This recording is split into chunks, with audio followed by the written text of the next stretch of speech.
Hello guys.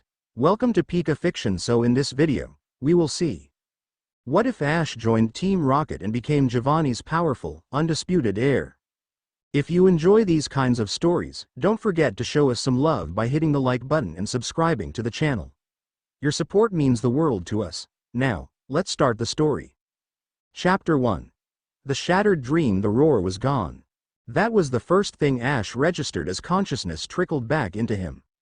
The thunderous, soul-shaking ovation of 100,000 people had evaporated, leaving behind a hollow, sterile hum. It was the sound of stadium lights, of distant machinery, of a world that had already moved on. He was sitting on a cold, metal bench in the waiting area of the Lumiose Conference Pokémon Center, the pristine white walls seeming to press in on him. His knuckles were white where he gripped the edge of the seat. Across from him, a digital clock on the wall blinked the time with merciless indifference. It had been 3 hours. 3 hours since his world had been reduced to a single, impossible moment. His Greninja, engulfed in a maelstrom of water and shadow, crashing to the stadium floor. He had lost. It wasn't just the loss that ate at him, it was the how. He had seen the final blast burn from Alon's Charizard. He had felt the heat of it on his face from the trainer's box. But he had also seen his own water shuriken, larger and more potent than ever before, slam into the dragon's chest. He knew his Pokémon. He knew their limits, their strengths. Greninja's final attack should have been enough. It wasn't. The Charizard had taken the hit, staggered for only a moment, and then unleashed a tide of flame that felt fundamentally wrong, impossibly powerful. A bitter, metallic taste filled Ash's mouth. It tasted like a lie. Pikachu sat on his lap, a small, warm weight of silent support. His partner's ears drooped, his own energy spent. He hadn't stopped nudging Ash's hand every few minutes, a quiet reminder that he wasn't alone.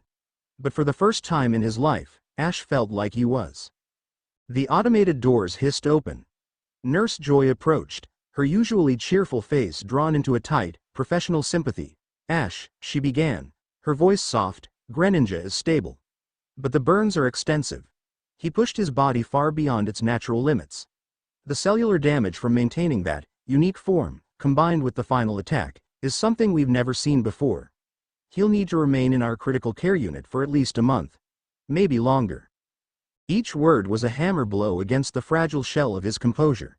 A month. Just to recover from a battle that should have been his. "Can I see him?"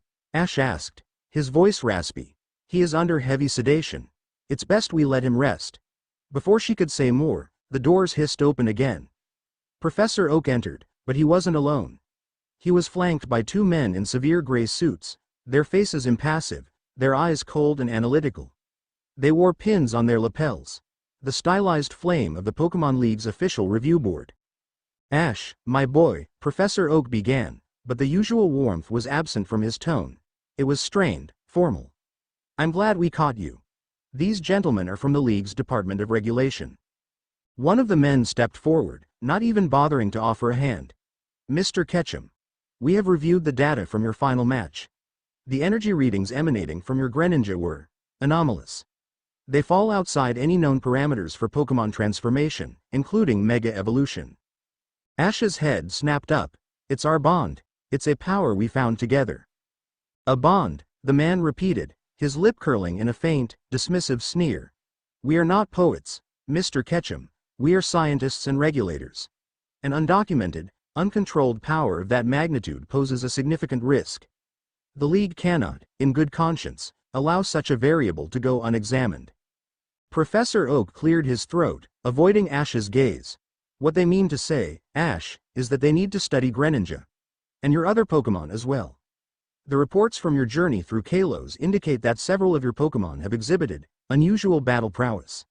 They want to ensure there is no lasting danger, to them or to others." The world seemed to tilt. "Study them? You mean, take them?"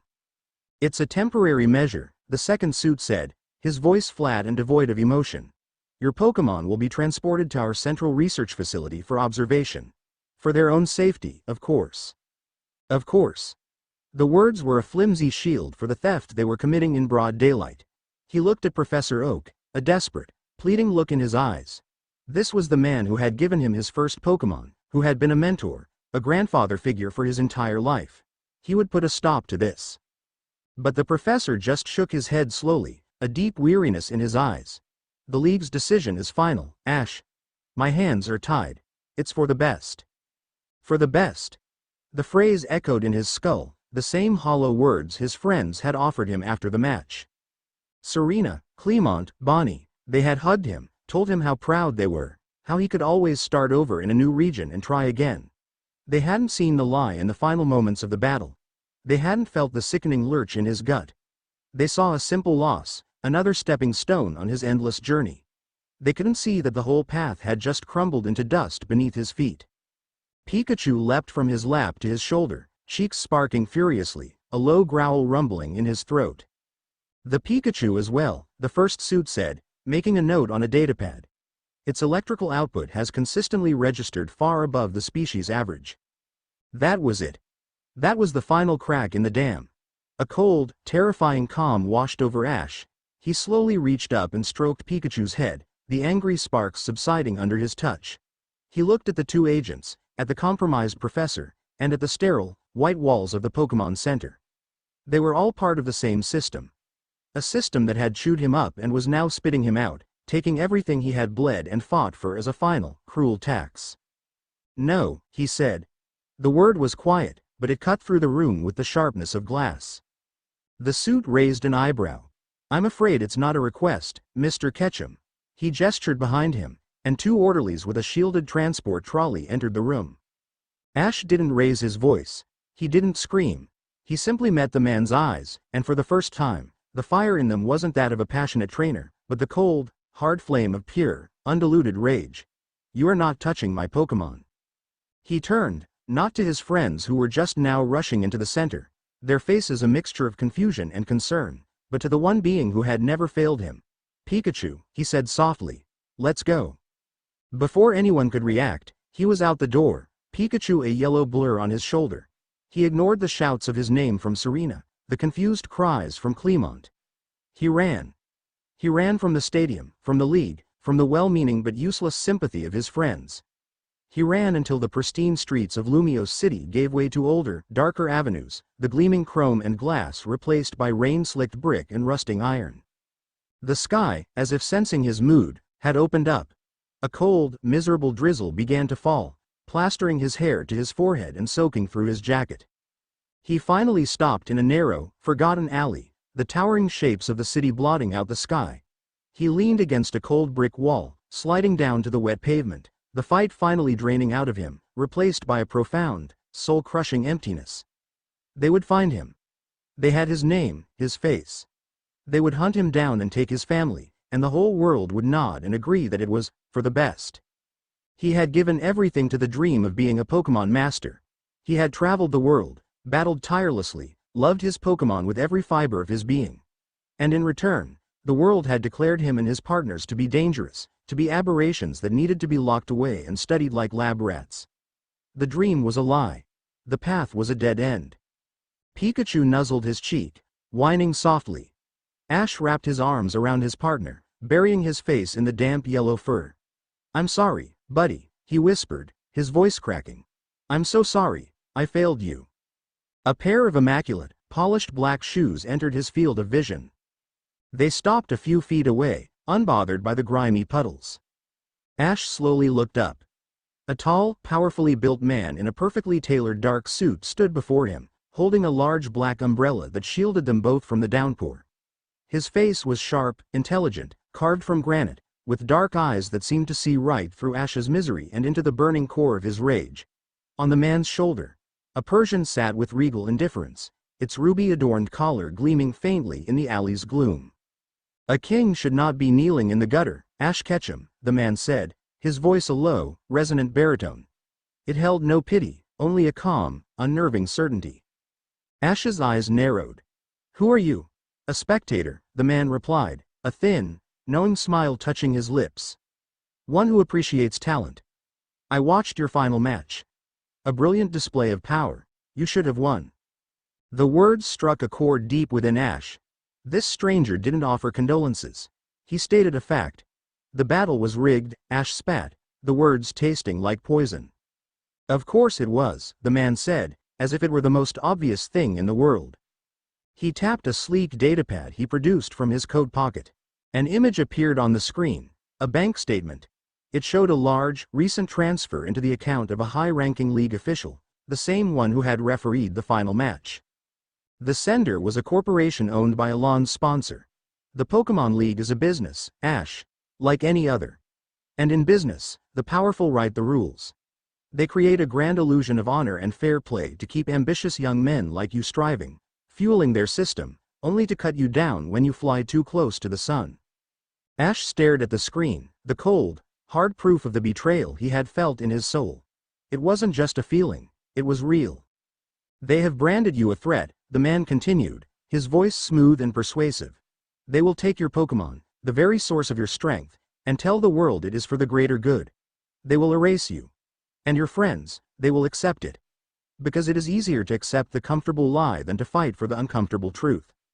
Every word was a perfectly aimed dart, striking at the heart of Ash's deepest fears and resentments. This man understood. He saw the world not as Ash had wanted it to be, but as it truly was. "What do you want?" Ash asked, his voice low and dangerous. The man's smile widened slightly. "I want to offer you an alternative. A world where power isn't given, but taken.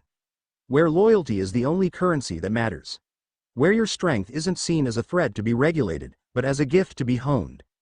A world where you will never have to kneel again." He knelt, not in supplication, but as an equal, his dark eyes locking with Ash's. "They took your family from you. I am offering you a new one. A chance not just to win battles, but to change the very rules of the game. My name is Giovanni." The name registered, a distant warning bell from a life that already felt a lifetime away. Team Rocket. The bumbling trio, the occasional failed scheme. But as he looked into the eyes of the man before him, he saw nothing bumbling or foolish. He saw power. He saw control. He saw a mirror of the cold fury that was now solidifying in his own heart. The world of light, of badges and championships, had betrayed him. Maybe it was time to see what lay in the shadows. He stood up, his legs unsteady but his resolve hardening like steel. The emptiness inside him was gone, replaced by a single, burning purpose. Revenge. Redemption. Power. "What do I have to do?" Giovanni rose with him, a look of profound satisfaction on his face. He didn't offer a handshake. Instead, he gestured to the sleek, black car that had appeared silently at the end of the alley. "For now, nothing you don't already want to do yourself. You will reclaim what is yours. And you will show them what happens when they try to cage a god." He slid a small, heavy case across the hood of the car. Ash opened it. Inside, nestled in black foam, was a single, dusk ball. Beside it lay a simple black earpiece and a lightweight, dark tactical vest. "A gift," Giovanni said, "to aid in your first step into a larger world." Ash picked up the Pokeball. It felt cold, heavy with potential. He clipped it to his belt, his movements sure and decisive. He was done running. He was done hoping. He looked at Giovanni, the rain and the darkness of the alleys seeming to coalesce around them, forging a new, unspoken pact. The Pokemon League regional headquarters was a monument to institutional arrogance.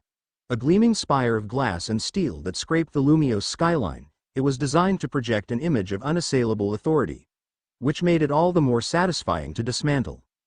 Ash moved through the service corridors like a phantom. He wore the black tactical vest over a simple gray shirt, the vibrant colors of his old life discarded. On his shoulder, Pikachu was a silent partner, his senses on high alert. On his belt, the new dusk ball sat beside the familiar spheres of his family. He had been given a simple task force, 3 Team Rocket grunts, clad in black, their faces hidden by shadows. They were professionals, silent and efficient, but they deferred to him without question. Giovanni's orders. "Security mainframe is on floor 34, one of the grunts, a wiry man with a Rattata tattoo on his neck, whispered into his comms. "Heavy encryption. Standard procedure is a plasma charge to breach the door." "No," Ash said, his voice quiet but carrying absolute authority. He held up a hand, stopping the team. "Loud is stupid. All that does is tell them where we are and what we're doing." He looked up at the ceiling, tracing the path of a thick power conduit. He remembered the layout of the building from a tour he'd taken with Clemont. He remembered the inventor's lecture on how the entire building's security grid was routed through a single, shielded network hub. A fatal design flaw, if you knew where to look. Pikachu, he said softly. See that junction box? A controlled thunderbolt. Just enough to overload the local grid. Not the whole building, just this sector. Pikachu understood instantly. He leapt from Ash's shoulder, scurrying up a pipe. A precise, controlled crackle of electricity, a shower of sparks, and every light and security camera in their corridor went dead. The thick, magnetic lock on the mainframe door hissed and disengaged with a final, defeated clunk.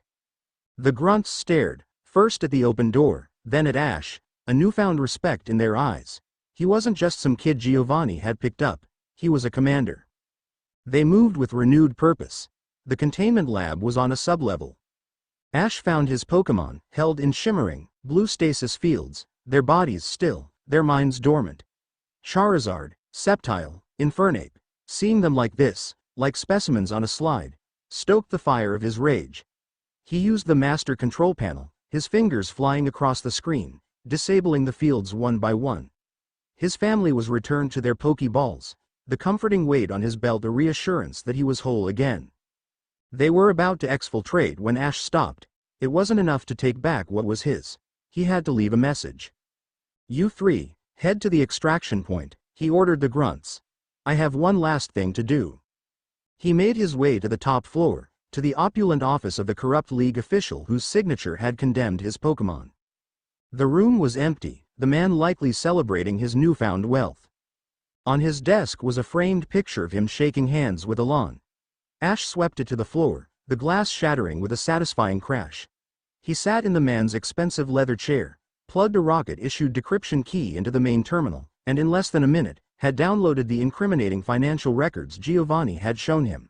With a few more keystrokes, he sent the files anonymously to every major news outlet in the Kalos region.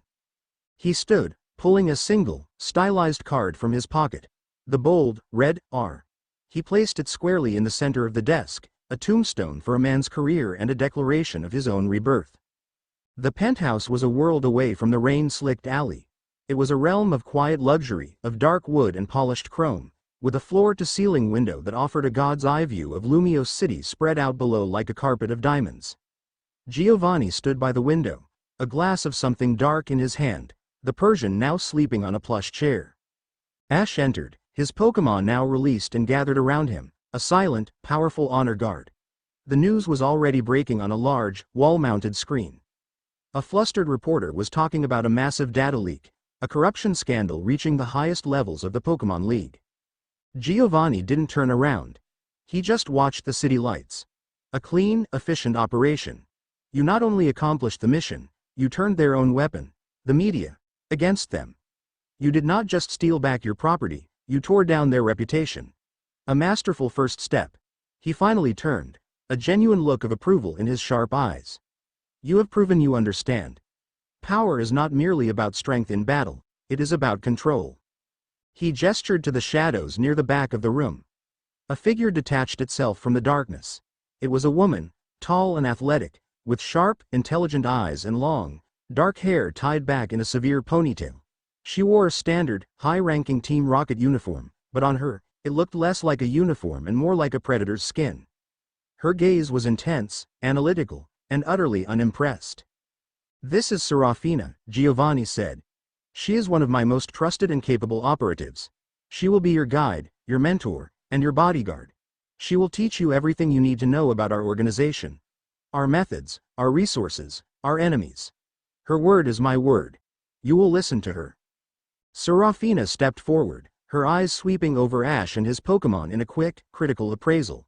She gave a curt, professional nod. Sir. The single word was directed at Giovanni, but her eyes remained locked on Ash. Ash met her gaze without flinching. He saw no warmth there, only competence and a dangerous, coiled stillness. He had a feeling that earning her respect would be a battle all its own.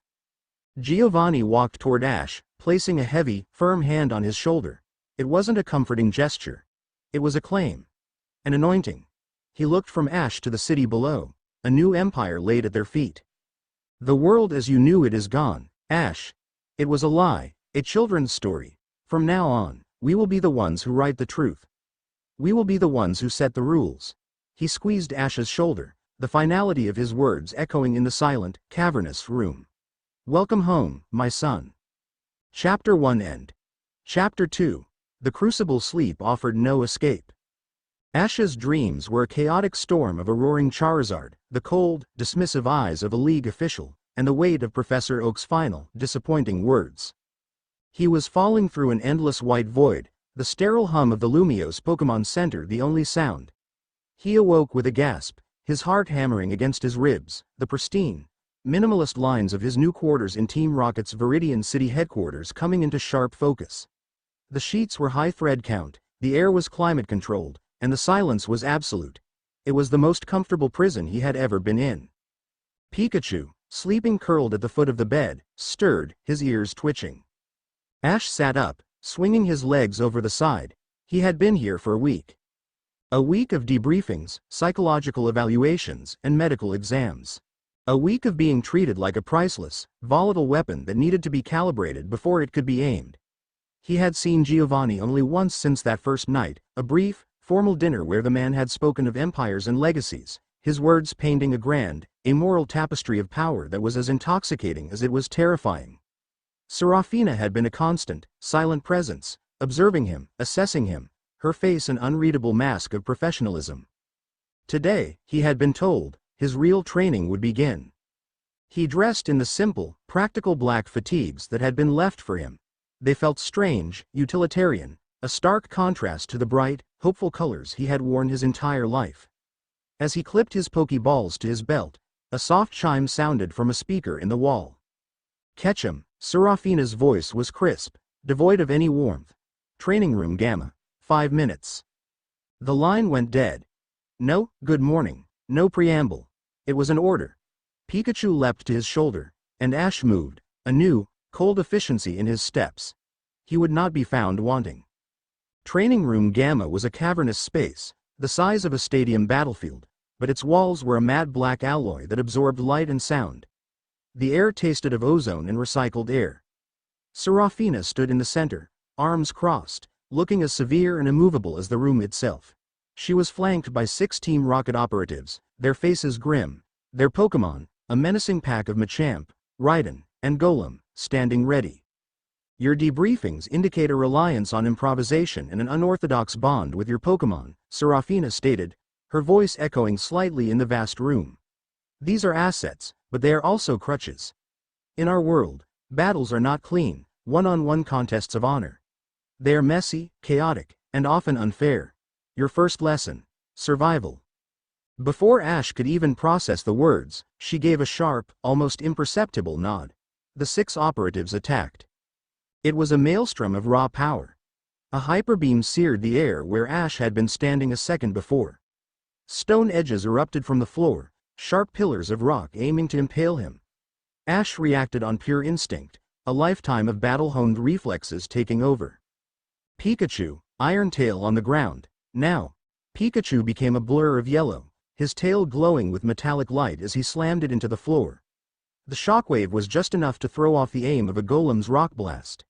Ash dove behind the newly formed crater, pulling a Pokeball from his belt. "Infernape, I need you." The Fire Ape appeared in a flash of red light, his eyes blazing. He met a charging Machamp's dynamic punch with a Flare Blitz, the 2 powerhouses locking in a stalemate of explosive energy. But it wasn't one-on-one. A Raiden charged from the flank, its horn glowing. "Infernape, break off."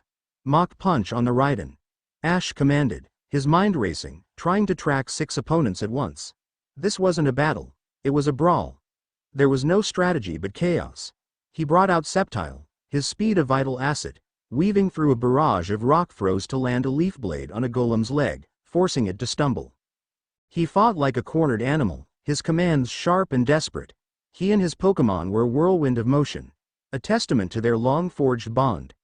They were stronger, faster, and more in sync than their opponents. But they were outnumbered. For every attack they dodged, 2 more came.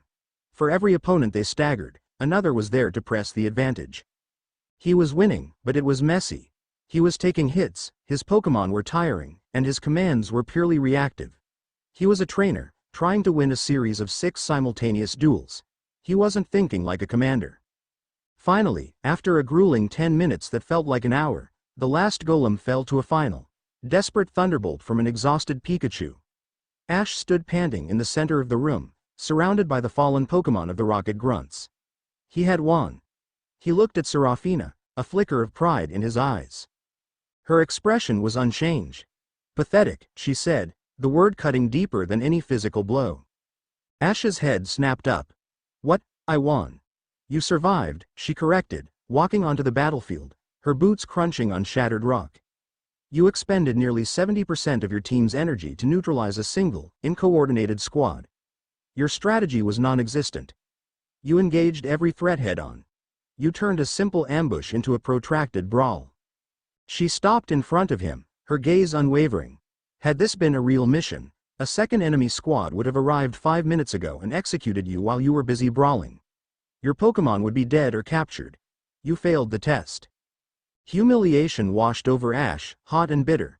He had never been told he was a bad battler. It was the one thing he was always sure of. The goal was not to defeat them, Serafina continued, her voice like ice. It was to neutralize the threat in the most efficient way possible. You had 6 opponents. One of them, she pointed to a grunt who had been using a wheezing, was their support. His smokescreen was meant to disrupt your vision. He should have been your first target. Eliminate the coordination, and the muscle becomes disorganized. Instead, you went for the biggest targets first. A classic trainer's mistake. You think in terms of knockouts, not objectives. She turned and walked back to the center of the room. Clean up the mess. We begin again in 1 hour. This time, you'll be learning about infiltration. Try not to be so loud. The next few weeks were a relentless crucible. Serafina broke him down, stripping away the ingrained habits of a journeying trainer and rebuilding him into something else. Infiltration wasn't about smashing through walls, it was about learning to read security schematics, to time patrols, to use a Pikachu's electrical abilities not for a thundering attack, but to create a subtle, localized EMP that would disable a camera for precisely 3 seconds. He learned to move in silence, to use shadows, to see a building not as a structure, but as a puzzle of weaknesses. He spent days in the command center, a holographic map of the Kanto region spread before him. Serafina would present him with scenarios. A rival organization, Team Snag'em, was moving a valuable asset. Ash's initial solution was a full frontal assault on their convoy. Idiotic, Serafina said, swiping his plan off the board. You lose 3 operatives in a vehicle, and you risk damaging the asset. Look at the intel. She highlighted a section of the route. They pass over this bridge. According to our engineering analysis, the central support is vulnerable. A single, precise charge, and the bridge is disabled. Their convoy is trapped. We move in, secure the asset, and melt away before their reinforcements can even be dispatched. Minimum risk, minimum cost, maximum efficiency. She forced him to think not just about winning, but about the cost of winning. Resources, personnel, time. These were the things that mattered in her world. His journey had been a series of spectacular, resource-draining victories. Team Rocket operated on a budget of cold, hard pragmatism. The hardest lessons were the moral ones. He was tasked with planning a raid to acquire research data from a small, privately funded lab. He noticed the lab was adjacent to a public daycare. His plan involved a complex, nighttime infiltration to avoid any contact with civilians. Serafina rejected it. Too slow. Too many variables. The risk of detection is higher at night due to skeleton crews and heightened sensor arrays. The optimal window is 1400 hours, during their shift change. It's a 30-second smash and grab. There will be civilians. We can't, Ash said automatically. They're innocent. They are irrelevant, Serafina countered, her voice dangerously low. The objective is the data. Anything that stands between you and the objective is a variable to be managed or removed. Your sentimentality is a liability. If you cannot make the strategically sound decision, regardless of your personal feelings, you are useless to the boss. They argued, a tense, whispered confrontation in the cold blue light of the command center. For a moment, the old Ash resurfaced, defiant and righteous. But Serafina's logic was like a vice. In this world, his morality was a weakness that would get people under his command killed.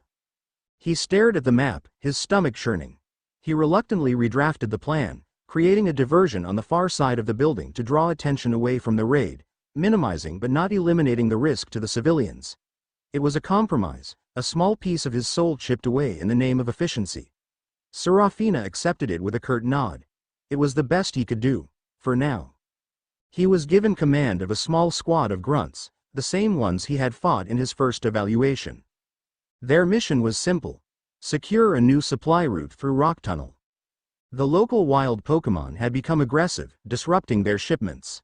His first instinct was to simply battle his way through. But then he remembered Serafina's words. Cost. He spent hours observing the Pokémon, their patterns, their territories. He discovered the aggression was caused by a single, territorial onyx that had made its nest near the main passage. Instead of launching a costly, full-scale assault, he led his team through a series of smaller, forgotten tunnels, bypassing the onyx's territory entirely. They secured the new route in half the time and with 0 casualties. When they returned, one of the grunts, the wiry one with the Rattata tattoo, gave him a helmet tap of respect. Good call, Commander. The title felt heavier than he expected. It was during one of these intelligence exercises that they found the anomaly. They were decrypting a batch of intercepted data from the Ether Foundation's more clandestine operations. Most of it was research on Ultra Beasts, standard corporate espionage. But one file was different. It was corrupted, fragmented, a personal log from a researcher in a remote outpost. The text flickered across the screen. Unprecedented energy signature, subject B7, a veteran trainer, connection to his Pokémon seems to be fraying. He speaks of a vindicator. Calls it a purification. His salamence, its eyes, it stopped listening. It just stared. We had to terminate. The rest of the log was a garbled mess, but a single, distorted video frame had survived. It showed a man in a lab coat recoiling in terror. In the foreground, out of focus, was the silhouette of a Pokémon. Its eyes glowed with a faint, chilling, cold blue light. What the hell is that? Ash asked, leaning closer to the screen. Propaganda, Serafina said, though her voice lacked its usual conviction. Or a failed mind control experiment. Rival syndicates are always trying to find a way to weaponize Pokémon against their trainers. It never works. The bond is too strong. But Ash wasn't so sure. He thought of his own bond with Greninja, a power the League had deemed too dangerous. What if there were other, darker bonds out there? He saved the file, a seed of unease planting itself in his mind. Giovanni had been observing his progress from a distance. One evening, he summoned Ash to the training fields. It was time for the final test, a full-scale war game. 2 factions, red and black, would compete to capture a central flag in a decommissioned power plant on the coast. Ash was given command of Black Faction. His second-in-command handed him the roster. His heart sank. He had the B-team. Rookies, washouts, and grunts on their last chance. Red Faction was led by Commander Krite, a Team Rocket veteran known for his ruthless efficiency and his by-the-book strategies. He had all the elite shock troopers and the heavy artillery Pokémon. Everyone expected Ash to be crushed. The game began at dawn. The power plant was a maze of rusting catwalks, cavernous turbine hulls, and dark, flooded maintenance tunnels. Krite did exactly what they expected. He used his Rhydons and Golems to establish a fortified perimeter around the central flag in the main generator room, a classic, brute force defensive strategy. He's playing checkers, Ash muttered to his squad, looking over a holographic map of the facility. He expects us to charge his front line and get ground into dust. Serafina was in the observation tower with Giovanni, watching the proceedings on a dozen monitors. Krite has him boxed in, she commented. The boy will have to attempt a frontal assault. It will be a massacre. Giovanni said nothing, his eyes fixed on the screen displaying the movements of Black Faction. They weren't moving forward, they were splitting up. What is he doing? Krite snarled in his command post, watching Ash's forces scatter. A scattered force is a dead force. But Ash wasn't scattering. He was repositioning. He sent a small team with a single, fast Crobat on a wide flanking maneuver with a simple objective. Not to attack, but to make noise. They set off small explosives on the far side of the plant, creating the illusion of a major assault. As Krite diverted a portion of his forces to investigate the threat, Ash made his real move. He led his main force not toward the generator room, but down, into the flooded, pitch-black maintenance tunnels. It was a treacherous, miserable route that wasn't even on the standard facility maps. But Ash had found it during his pre-game reconnaissance. While Krite was staring at his main entrance, Ash and his team were moving directly beneath him. They emerged through a floor grate into a small, unguarded control room directly adjacent to the generator hall. From his new position, Ash could see Krite's command post. The veteran commander was still focused on the phantom attack and the main entrance, his entire defensive line facing the wrong way. Now, Ash whispered into his comm. His team exploded into action. They didn't attack the main force. They attacked the command post. It was swift, brutal, and completely unexpected. Krite's personal guard of elite Machamp were powerful, but they were caught completely by surprise. Ash himself led the charge, his Infernape clearing a path with a perfectly controlled close combat that was less a wild flurry and more a surgeon's scalpel, disabling opponents without wasting a single movement. He cornered Krite in seconds. The veteran commander, his face a mask of disbelief, sent out his last Pokémon, a massive, scarred Tyranitar. "You got lucky, kid," Krite roared. "No," Ash said calmly, his Pikachu leaping from his shoulder, cheeks sparking. "You got predictable." The battle was over in less than a minute. The Tyranitar was a beast of raw power, but Pikachu was a bolt of lightning, too fast to hit. A single, perfectly aimed Volt tackle to the bigger Pokémon's exposed flank, and the giant crashed to the floor. The game was over. Black Faction had captured the flag, suffering minimal casualties. A stunned silence fell over the observation tower. Serafina stared at the screen, watching Ash's ragtag team celebrate, their cheers echoing through the comms. He hadn't just beaten Krite. He had humiliated him. He had used creativity, misdirection, and a deep understanding of his opponent's psychology. He had led. Giovanni allowed a rare, genuine smile to grace his lips. "It seems," he said, his voice resonating with satisfaction, "that the Crucible has forged not just a soldier, but a commander." That evening, Serafina found Ash in the mess hall. He was sitting with his squad, the so-called B-team, who were now hanging on his every word as he recounted the final battle. They looked at him with an awe and loyalty that could not be bought or ordered. He had earned it. She waited until he was alone, cleaning his Pokeballs with a practiced, gentle hand. She walked up to his table and tossed a sleek, black data slate onto it. It slid to a stop in front of him. "What's this?" he asked. "Our next assignment. Real world this time. A tech expo in Saffron City. Sylph Company is unveiling a new prototype, and the boss wants it." Her tone was as clipped and professional as ever, but her eyes were different. The cold, critical assessment was gone, replaced by something that looked unnervingly like respect. "Briefing is at 0600. Don't be late." She turned and walked away without another word. Ash picked up the data slate. The screen glowed to life, displaying schematics, timetables, and security protocols. It was his mission. His real mission. He looked down at Pikachu, who gave him a confident chirp. The last vestiges of the boy from Pallet Town were gone, burned away in the heat of the Crucible. In his place was a commander of Team Rocket, forged in shadow and tempered by a cold, hard purpose, and he was just getting started. Chapter 2 End. Chapter 3. Arrival's Shadow. The safe house was a sterile, anonymous apartment 20 stories above the neon-drenched streets of Saffron City. It smelled of stale air and fresh paint, a place designed to be forgotten the moment you left. A holographic map of the Sylph Company Expo Hall dominated the center of the living room, casting a cool blue glow on the faces of the assembled team. Ash stood before it, a commander addressing his soldiers. They were the best of the best, an infiltration specialist who moved like a ghost, a demolitions expert with a grin that was far too wide, and two heavy assault grunts who were built like brick walls. And Serafina. She stood near the window, arms crossed, observing, her presence a silent, constant evaluation. Krite would have gone in loud, Ash began, his voice calm and steady, tracing a line on the hologram. He would have hit the main vault during the public unveiling, used his heaviest hitters to smash through the defenses, and tried to escape during the ensuing panic. He paused, letting the implication hang in the air. That's why he would have failed. He zoomed in on a different section of the building. A maintenance corridor. The target isn't the prototype in the vault. That's a decoy. The real one, the functional resonance engine, is being field tested in a shielded lab on the 3rd floor. They're using it to amplify the psychic abilities of a captive Alakazam.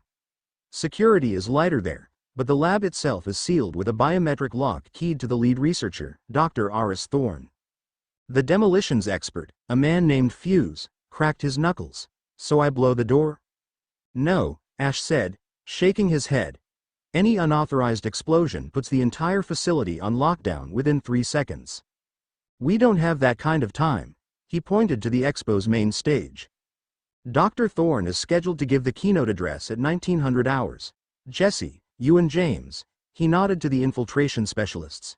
A surprisingly effective duo he had handpicked for their skill in disguise and subterfuge will be on the catering staff. You'll get close enough to him to lift his keycard and scan his prints with a contact imager.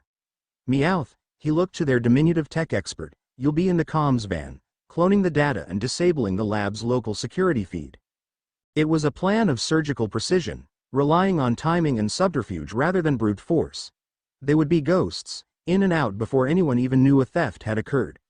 Serafina listened, her expression unreadable, but a small, almost imperceptible nod told Ash he had her approval. He was thinking like one of them now. The Saffron City Tech Expo was a symphony of controlled chaos. Gleaming chrome displays showcased the future of everything from Pokeball technology to sustainable energy. Corporate executives in sharp suits mingled with eager tech journalists, the air buzzing with ambition and expensive cologne. Ash moved through the crowd with an easy, practiced grace, a simple black baseball cap pulled low over his eyes.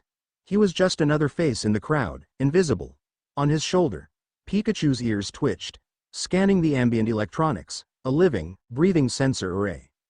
Through a discreet earpiece, he listened to the calm, professional chatter of his team. Jesse, James, we have eyes on Dr. Thorne. He's approaching the refreshment table. Your window is 30 seconds. Don't you worry your little whiskers, came Jesse's theatrical whisper. The doctor is about to be served. Ash watched on a discreet monitor feed routed to his datapad. He saw Jessie, dressed as a waitress, expertly stumble, spilling a tray of champagne flutes. In the ensuing confusion, James, dressed as a busboy, deftly brushed past the flustered doctor, his hand hovering over Thorne's pocket for less than a second. It was flawless. Print and keycard data acquired, Meowth chirped in his ear a moment later. Sending the clone to your device now. The lab door is yours, boss. That was his cue. He separated from the crowd, moving toward the restricted access corridors, his pace unhurried. The plan was working perfectly. Too perfectly. A cold knot of unease tightened in his stomach. He had learned in the Crucible that no plan survives first contact with the enemy. The only question was where the enemy would come from. He found his answer as he rounded a corner, nearly colliding with a squad of men and women in stark white and gray tactical gear. They moved with a purpose and discipline that made the standard security guards look like sleeping Grolets. Their uniforms were unmarked, but their bearings screamed elite. They were sweeping the area, their movements economical and predatory. Leading them was a young man with intense, steel-gray eyes and a jaw set with unwavering determination. Ash froze, his mind racing. His internal database, fed by Team Rocket's intelligence network, cross-referenced the face. The result flashed in his mind's eye. Silas. Former Silver Conference competitor. Recruited into the Pokemon League's Experimental Special Operations Unit. Codename: G-Men. Status: active, dangerous. He remembered Silas. A trainer from a small town who fought with a ferocious, almost fanatical sense of justice. His battles were precise, powerful, and utterly by the book. Ash had beaten him in the quarterfinals, but he had never forgotten the burning intensity in the other boy's eyes. Now, that fire was directed at him. Comms, Ash whispered, turning into a nearby alcove, his back to the patrol. We have a complication. G-Men are on site. They're not part of the Expo's standard detail. They knew we were coming. Impossible. Serafina's voice crackled back, for the first time laced with a hint of concern. There was no leak on our end. Doesn't matter, Ash countered, his mind already discarding the how and focusing on the now. They've made the playing field smaller. The stealth option is compromised. We're moving to contingency plan beta. The team's acknowledgement was instantaneous. Contingency beta was a plan Ash had developed over Serafina's objections. She had called it unnecessarily chaotic. He had called it a backup.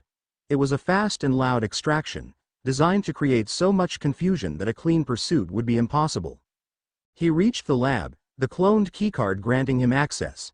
The resonance engine sat on a pedestal in the center of the room, a complex sphere of gyroscopes and glowing crystals, humming with contained power. He had just secured it in a shielded briefcase when the lockdown alarms blared. Red lights flashed, and thick metal shutters slammed down over the windows. Silas's voice, amplified and authoritative, boomed through the building's PA system. "The building is sealed. You have nowhere to run. Surrender the prototype and yourselves." Ash just smirked. "He thinks he has me trapped in here with him." He looked at Pikachu. "He's got it backwards." What followed was a masterclass in controlled chaos. Fuse, Ash's demolitions expert, didn't blow the doors. He blew a non-structural wall leading out onto the roof of the adjacent maglev station. As the G-men converged on the third floor, Ash and his team were already rappelling down to the tracks. Silas was smart. He anticipated the move, his own team cutting them off at the platform, but he expected a firefight. He didn't expect Ash to use Pikachu to send a massive electrical surge down the third rail, forcing an emergency stop of every train on the line and creating a massive, shrieking, metallic traffic jam that served as the perfect cover. The city became their playground and their battlefield. It was a high-stakes chess match played across rooftops and through crowded city squares. Silas was a brilliant tactician, constantly trying to encircle and trap them, using his G-men to set up choke points. But Ash was a creature of chaos. He used the city's own systems against them. He had Meowth hack the traffic grid, turning every intersection in a 5-block radius into a gridlocked nightmare. He had Jesse and James, now in civilian clothes, create a series of false sightings, drawing Silas's forces away from their true path. Ash was always one step ahead, not because he was stronger, but because he was willing to do what Silas wasn't. He didn't see civilians as obstacles to be protected. He saw them as part of the terrain, a moving forest to be used as cover. The chase finally ended on the rain-slicked roof of the Saffron Central Tower, the highest point in the city. Below, the metropolis glittered, a sea of indifferent lights. The wind whipped at Ash's jacket as the stealth copter hovered into view, its extraction cable snaking down. He had the briefcase. He had won. A metallic clang behind him made him turn. Silas stood there, rain plastering his hair to his forehead, his face a mask of cold fury. Beside him floated a Metagross, its 4 massive brain-like hemispheres glowing with psychic energy, its metal body impervious to the rain. "I remember you, Ash," Silas said, his voice cutting through the wind. "From the Silver Conference. You fought with passion. With honor. You stood for something." His eyes swept over Ash's dark, utilitarian gear, the cold efficiency in his posture. "Look what you've become. A common thief. A shadow." Ash felt a flicker of something, a ghost of his old self, but he smothered it. That boy was weak. That boy was a victim. "I woke up," Ash replied, his voice devoid of emotion. "The world you're protecting, the honor you fight for? It's a lie. A story they tell you to keep you on a leash while they do whatever they want behind your back." "So you joined them?" Silas shot back, disgust dripping from every word. "You threw in with the jackals because you couldn't stand being a sheepdog?" "I decided to be the wolf," Ash said softly. There was nothing left to say. The battle was a foregone conclusion. "Metagross, Meteor Mash," Silas commanded. The behemoth rocketed forward, its fist glowing like a comet. "Pikachu, quick attack, let's dance." What followed was a battle of opposing philosophies. Silas and his Metagross were a fortress of power and precision. Every psychic blast, every metal claw was perfectly executed, a textbook example of high-level battling. But Ash and Pikachu were a storm. They didn't fight on the battlefield. They were the battlefield. Pikachu was a yellow blur, using the rooftops' vents and antennas as his personal jungle gym, too fast, too unpredictable. He ricocheted a thunderbolt off a satellite dish, the redirected blast catching Metagross in its unshielded flank. He used Iron Tail not to strike, but to shatter a pane of skylight glass, showering the psychic Pokémon with razor-sharp shards that disrupted its concentration. It was a beautiful, chaotic, and utterly dishonorable display.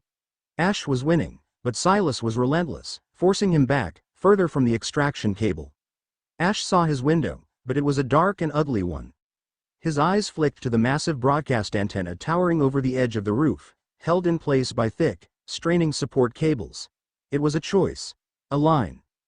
A cold, pragmatic voice, Serafina's, Giovanni's, his own, spoke in his mind. The objective is all that matters. Pikachu, full power, he yelled, pointing not at Metagross, but at the antenna's primary support strut, Volt Tackle. Pikachu didn't hesitate. He became a sphere of pure, crackling energy, a living cannonball that slammed into the corroded metal. The strut exploded in a shower of sparks and shorn rivets. With a groan that sounded like a dying god, the massive steel tower began to topple, right towards Silas and his G-men who were just arriving as backup. Silas's eyes widened in disbelief. He was faced with an impossible choice. Pursue Ash, or save his team. It wasn't even a choice. Metagross, stop it, Psychic, he roared, recalling his Pokémon from the fight. The Metagross turned its immense psychic power on the falling antenna, its metallic body straining as it fought to slow the tons of falling steel. The sacrifice gave Ash all the time he needed. He clipped the briefcase to the extraction cable and was hoisted into the sky, the wind and rain a furious, cleansing blast. He looked down. He saw Silas, shielding his men from the debris, looking up at him. The expression on his face wasn't just anger anymore. It was a deep, personal hatred. A vow. Ash had not just stolen a piece of technology. He had shattered Silas's black and white view of the world and made a mortal enemy in the process. As the stealth copter banked and vanished into the low-hanging clouds, Ash looked at the briefcase in his hand. He had the prize. He had completed the mission. But the cold weight of his final move settled in his gut, a chilling reminder of the boy he had left behind in a rainy alley in Lumiose. He was the wolf now, and the hunt had just begun. Chapter 3 End. Chapter 4 Whispers of the Divine. The Onyx Club was not a place that appeared on any map. Tucked away in the lawless archipelago east of Hoenn, it was a sovereign city-state of vice and ambition, built on a foundation of unspoken truces between the world's most powerful criminal organizations. Gleaming black towers of obsidian and chrome clawed at a permanently overcast sky, their interiors a labyrinth of high-stakes gambling dens, secret auction houses, and private arenas where fortunes and lives were won and lost. Here, a person's only currency was their reputation and the strength of their Pokémon. It was a city of predators, and Giovanni had just sent his two favorite wolves into the heart of it. Ash stood on the balcony of their penthouse suite, the humid, salt-laced air doing little to cool the tension coiling in his gut. He wore a tailored black suit, the material light but strong, a far cry from the tactical gear he was growing accustomed to. It felt like a costume, but in a place like this, everyone was in costume.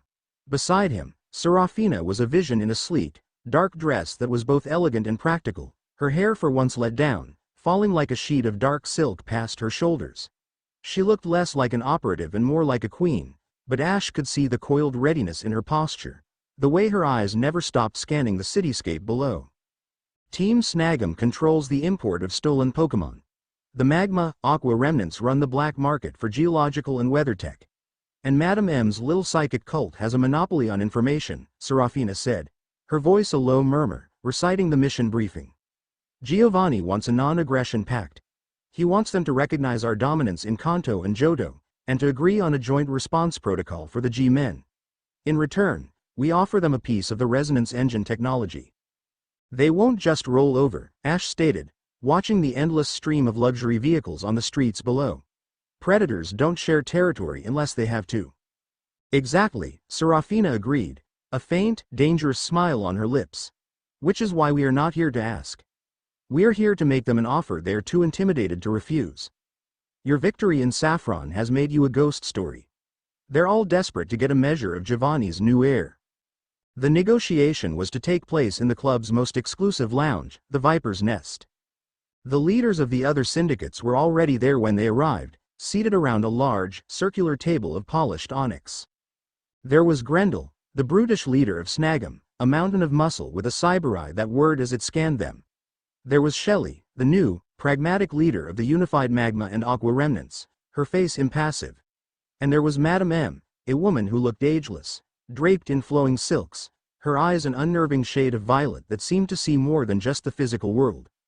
Her Gardevoir stood silently behind her chair, its own eyes closed as if in meditation.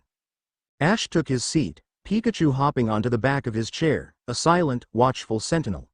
The tension in the room was thick enough to choke on. The famous Ash Ketchum, Grendel grunted, his voice like grinding gravel. Heard you made the G-men look like fools. I'm not impressed. Anyone can run from a fight. And anyone can be predictable, Ash countered smoothly, his eyes cold and steady. I don't run from fights. I choose them. There's a difference. The negotiation was a verbal battlefield. Ash parried their veiled threats and tested their greed, Serafina providing silent support, occasionally interjecting with a sharp, incisive point that would undermine their posturing. He played their egos against each other, offering just enough to tempt them, while making it clear that Team Rocket was negotiating from a position of absolute strength. He was calm, articulate, and utterly ruthless. It was Madame M who posed the real challenge. She didn't speak of power or territory. She spoke of destiny, of auras, of the unseen currents that shape the world. Your aura is remarkable, Mr. Ketchum, she purred, her violet eyes seeming to pierce right through him. A maelstrom of shadow and light, locked in a violent dance. You carry a great wound. A betrayal that redefined you. Her Gardevoir's eyes snapped open, glowing faintly. Ash felt a subtle, invasive pressure against the edges of his consciousness, a psychic probe. Before he could react, Pikachu's cheeks sparked, a low growl rumbling in his chest. The psychic pressure vanished instantly. At the same time, Ash felt another presence, a warm, protective barrier forming around his mind. He glanced at Serafina. Her expression was unchanged, but he saw a flicker of something in her eyes, a focused intensity. He hadn't known she had psychic potential. It was another layer to the enigma beside him. My past is my own, Ash said, his voice flat, a clear warning. We're here to discuss the future. He had them. He could feel the tide turning. They were beginning to see that acquiescing to Giovanni's terms was the most profitable and safest course of action. They had just begun to hammer out the final details when a new figure entered the room, unannounced. He was a tall, wiry man with pale skin and eyes that were a flat, empty blue. He wore the ostentatious silks of a high roller, but he moved with a disturbing, disjointed grace, like a puppet. His name, they would learn, was Caden. He was a new player in the Onyx Club's high-stakes battle circuit, an independent who had risen through the ranks with terrifying speed. Apologies for the intrusion, madam, Caden said, his voice a dry whisper, bowing to the psychic. But the final match of the evening is about to begin. Your presence was requested. Madame M smiled. An excellent idea. Perhaps a demonstration of true power is in order before we conclude our business. She looked directly at Ash. Care to join us? The Champions Circle offers the best view. It was a challenge. A test. To refuse would be a sign of weakness. We'd be delighted, Ash said, rising. The Champions Circle was a private, soundproofed balcony overlooking a massive, sand-filled arena hidden in the core of the casino tower. The roar of a bloodthirsty crowd rose up to meet them. Below, a trainer's Haxorus was locked in a brutal battle with Caden's Pokémon, a Kinkeldor. But there was something profoundly wrong with the battle. The Kinkeldor moved with an unnatural precision, its concrete pillars swinging in perfect, economical arcs. It took a dragon claw directly to the chest, a blow that should have sent it reeling, but it didn't even flinch. It simply registered the hit, adjusted its stance, and countered with a hammer arm that shattered the Haxorus's leg with a sickening crunch. It felt no pain. It showed no emotion. Its eyes glowed with the same faint, cold blue light Ash had seen in the corrupted ether file. His style is flawless, Shelley noted, a hint of professional admiration in her voice. Perfect energy conservation. No wasted movement. It's not flawless, Ash said, his voice barely a whisper, it's empty. He had seen battles his entire life. He had seen rage, joy, desperation, courage. He saw none of that in the Kinkeldor. It was a machine. An algorithm executing a combat protocol. The bond between Caden and his Pokémon was a chilling void. The Haxorus went down, and the crowd roared its approval. Caden simply recalled his Pokémon, his face impassive. Impressive, is he not? Madame M said, watching Ash's reaction. Who is he? Serafina asked, her hand resting near the small of her back, where Ash knew she kept her primary Pokeball. A mystery, the psychic replied. He arrived a month ago with a team of unnervingly powerful Pokémon. He never speaks to them. Never praises them. He just wins. He claims to have been cleansed of the emotional weaknesses that plague other trainers. He says he serves a higher purpose. A vindicator. The word hit Ash like a physical blow. The ether file. The researcher's last words. This was it. This was real. As if on cue, Caden looked up at their balcony, his dead blue eyes locking directly onto Ash. A slow, unsettling smile spread across his face. A new challenger, he whispered, his voice somehow carrying up to their balcony over the din of the crowd. The shadow of Kanto. The Boy King. Your bond is strong. An impurity. I will cleanse it for you. The arena's master of ceremonies, a flamboyant man in a glittering suit, announced the challenge. All eyes in the champion's circle turned to Ash. It was a trap. Madame M had engineered this.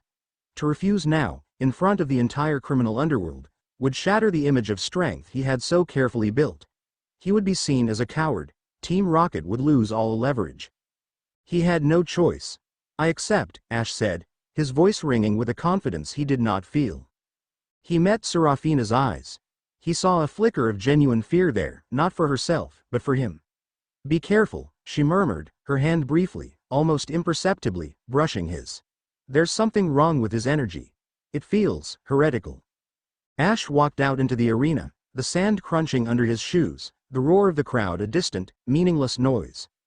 Pikachu was on his shoulder, a warm, reassuring weight, his cheeks already sparking. The air was thick with the smell of sweat and ozone. One Pokemon, Caden said, his voice slithering across the sand. Let us see if your famous bond can withstand true purity. He threw a Pokeball, and a Salamence materialized, its massive wings casting a predatory shadow. But its eyes, they were the same cold, glowing blue as the Kinkelders. It didn't roar. It didn't move. It just stared, a living weapon waiting for a command. A cold dread settled over Ash. This was more than just a battle. It was a violation. He chose his strongest, his most trusted partner for a direct confrontation. Sceptile, I need you. The forest Pokemon appeared, sleek and confident, striking a ready pose. The contrast was stark. Sceptile was a creature of vibrant, living energy. The Salamence was a statue of cold, dead power. The battle began. It was the most brutal, unnerving fight of Ash's life. The Salamence attacked with a relentless, calculated fury. It used Dragon Rush not as a charge, but as a guided missile, altering its trajectory mid-flight in ways that should have been impossible. It took a leaf blade to its wing, the attack leaving a deep gash, but the dragon didn't even register the injury. It just kept fighting, its movements as precise and inhuman as before. Ash and Sceptile fought with everything they had, their bond a seamless flow of instinct and command. They were faster, more creative. But the Salamence was a juggernaut. It was fighting without the limitations of pain or self-preservation. It was simply a vessel for Caden's will. You see, Caden whispered, his voice a venomous thought in Ash's mind. He was projecting his voice psychically. Emotion is a flaw. Fear makes you hesitate. Pain makes you weak. The Vindicator offers us freedom from this. It offers perfection. The true bond is not love, it is absolute control. Sceptile was tiring, the endless assault taking its toll. The Salamence was wounded, bleeding from a dozen cuts, but it seemed to have limitless stamina. Ash knew he couldn't win a battle of attrition. He had to end it, now. He felt the familiar surge of power, the resonance that signaled their unique transformation. Sceptile, stronger, let's go. Energy swirled around Sceptile, leaves and forest green light coalescing as he began to mega-evolve, or so Ash thought. But the energy sputtered. It felt blocked. The psychic aura emanating from Caden and his Salamence was like static, disrupting the connection. Your bond is an illusion, Caden's voice hissed. A thread of sentiment. I will cut it. The Salamence charged, its mouth glowing with the white-hot energy of a hyperbeam. Sceptile was too exhausted to dodge in time. Desperation, cold and sharp, pierced through Ash. He couldn't lose him. Not like this. Suddenly, a new wave of psychic energy flooded the arena. It was not cold and invasive like Caden's, but warm and fiercely protective. It slammed into the static, disrupting Ash's bond, clearing the interference. Ash glanced up at the balcony. Serafina was standing at the railing, her eyes closed, her hand outstretched. Her Alakazam was beside her, its spoons glowing with immense power. She was helping him. The connection slammed back into place, stronger than ever. "Now, Septile!" Ash roared, pouring all of his will, his desperation, his fury into the bond. It wasn't mega evolution. It was something else. Septile roared, and its body was engulfed in a torrent of natural energy. Its markings began to glow, and a massive, spectral dragon formed from leaves and light coiled around its body.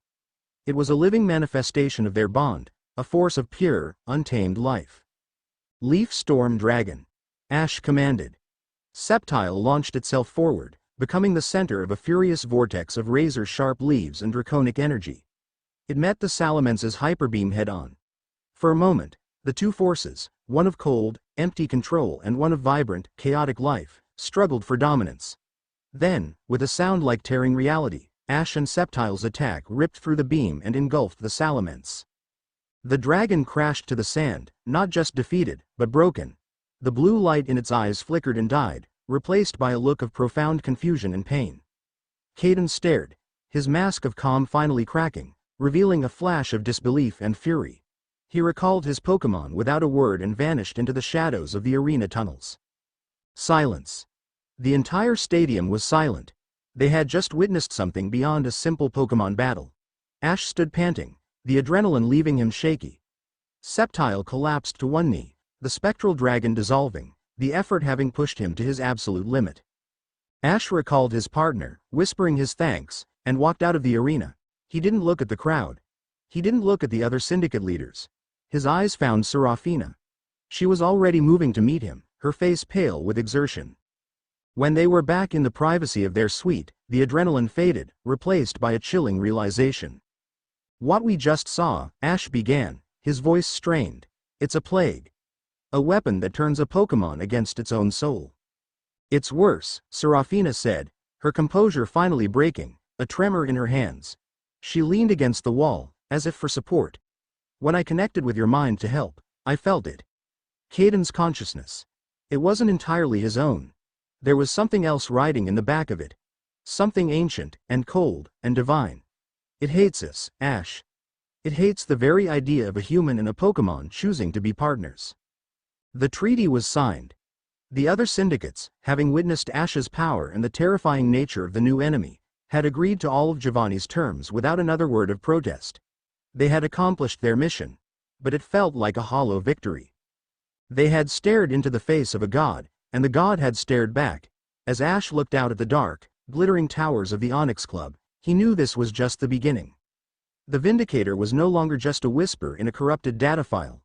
It was a clear and present danger, a shadow stretching over the entire world, and he and Team Rocket were standing right in its path. Chapter 4 End. Chapter 5. The Heir's Gambit. The flight back from the Onyx Club was a silent, somber affair. The victory felt hollow, the signed treaty a footnote to the terrifying revelation that had awaited them. The cold, soulless blue of the cleansed Pokémon's eyes was burned into Ash's memory. He and Serafina stood before Giovanni's massive obsidian desk in his office atop the Viridian headquarters, the city lights a distant, unfeeling galaxy below. The captured resonance engine prototype sat on a nearby table, its technological marvel completely overshadowed. "The treaty is a secondary concern," Giovanni said, his voice a low rumble. He steepled his fingers, his gaze fixed on the holographic replay of Ash's battle with Caden. He had watched it a dozen times, his expression grim. "This, Vindicator. Your description, Serafina, of an entity riding within the trainer's consciousness. It aligns with certain ancient texts I had previously dismissed as mythology. Legends of a primordial balancing force, one that viewed the partnership between humans and Pokémon as a corruption of the natural order." He looked up, his sharp eyes pinning Ash in place. "You did not just defeat a trainer. You struck a god. Such an act will have consequences." The door to the office slid open, and a man strode in. He was handsome, in a sharp, predatory way, with silver-streaked dark hair and a suit so perfectly tailored it looked like a military uniform. This was Archer, the executive commander of Team Rocket's field operations. He was old guard, a man who had risen through the ranks on a foundation of ruthless efficiency and brutal corporate warfare. His eyes, cold and gray as a winter sea, flicked dismissively over Ash before settling on Giovanni. "Sir," Archer began, his voice smooth but laced with an undercurrent of disapproval. The Kanto power plant acquisition is ready for Phase 2, but the resources I requisitioned have been reallocated. He shot another pointed look at Ash. Diverted to a new, metaphysical intelligence, division. We are a business, Giovanni, not a collection of mystics chasing ghost stories from the outer islands. Your opinion is noted, Archer, Giovanni said, his tone leaving no room for argument. But our priorities have shifted. The Vindicator is not a ghost story. It is a clear and existential threat to our entire way of life. All resources will be focused on understanding and combating it. A muscle twitched in Archer's jaw. He saw Ash not as an acid, but as a poison, an outsider who had filled their leader's head with superstitious nonsense. As you wish, sir. The words were obedient, but the tone was insubordinate. Giovanni rose from his chair, his presence filling the room. I have been summoned to a summit. A personal matter that requires my immediate attention off-site. It cannot be avoided. He walked around the desk and stopped in front of Ash, placing a heavy hand on his shoulder. While I am gone, Ash will be in command of this facility. His orders are my orders. See that they are followed. The silence that followed was deafening. Serafina's eyes widened almost imperceptibly.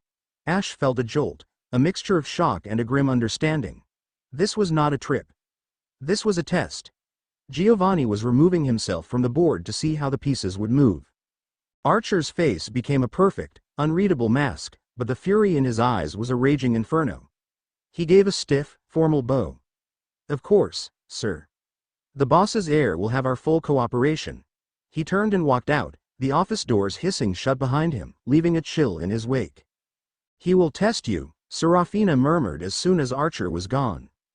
I know, Ash replied, his eyes fixed on the door. Let him. Giovanni left within the hour. The moment his helicopter lifted off from the roof, the atmosphere in the headquarters shifted. The air grew thick with whispers.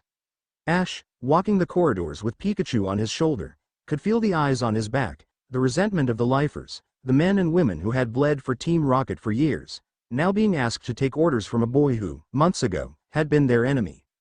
Archer was a master of political poison. He didn't challenge Ash openly. He used insinuation, planting seeds of doubt with surgical precision.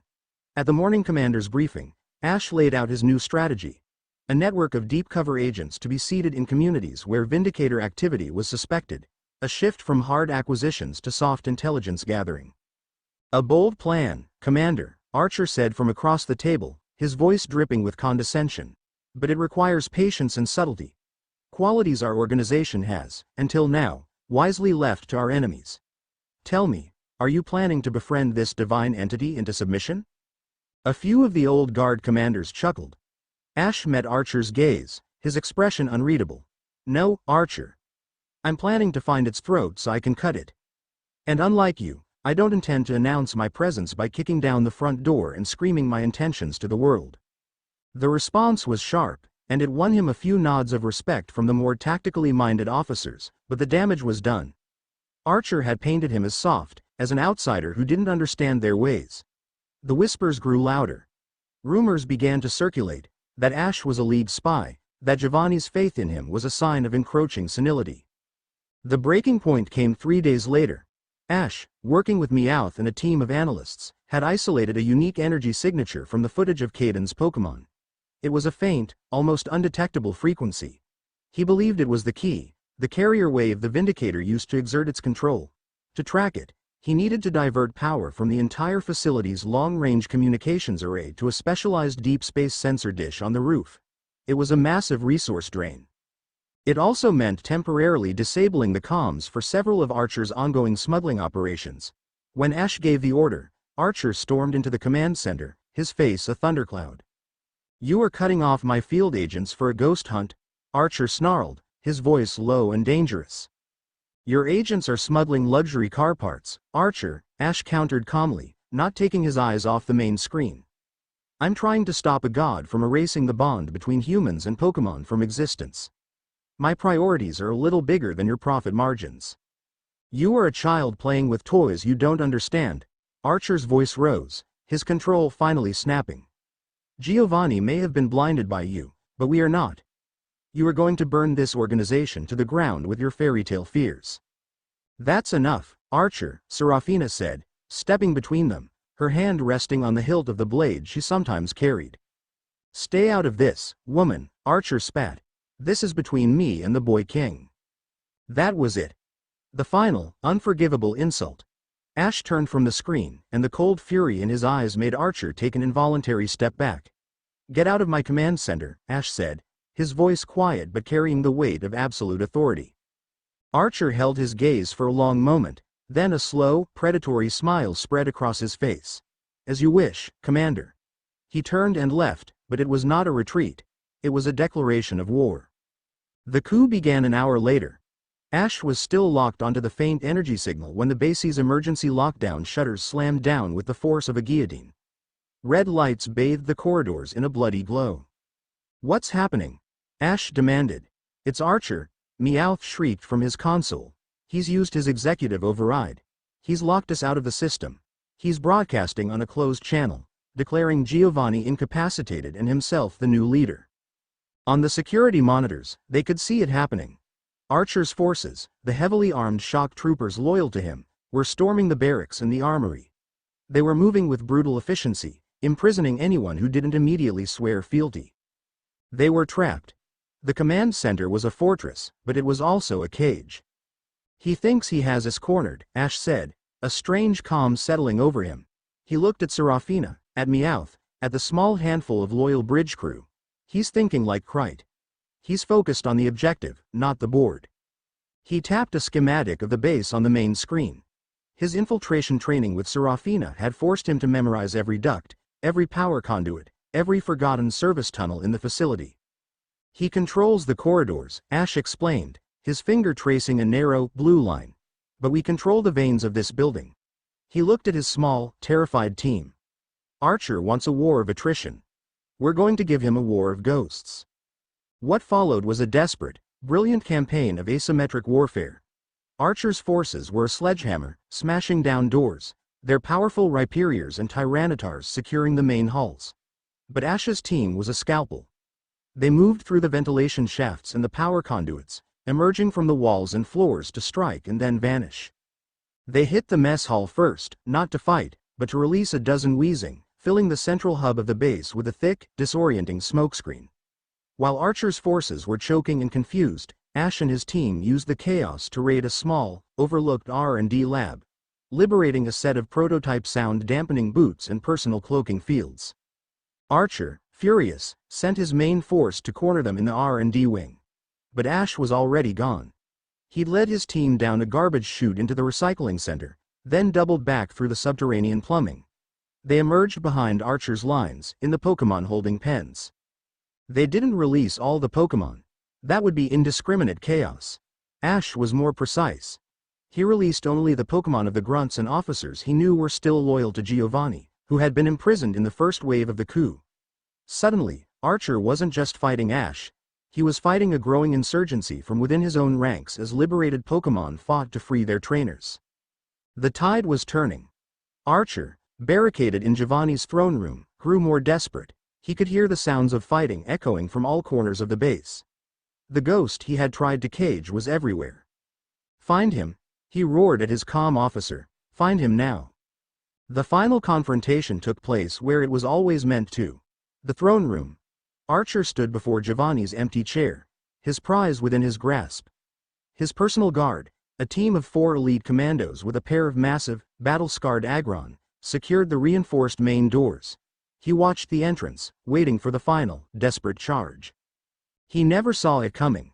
With an explosive crash that shattered the room's composure, Ash and his team smashed through the massive, panoramic window behind the throne. They had used the maintenance lift for the building's exterior to ascend to the roof, then rappelled down.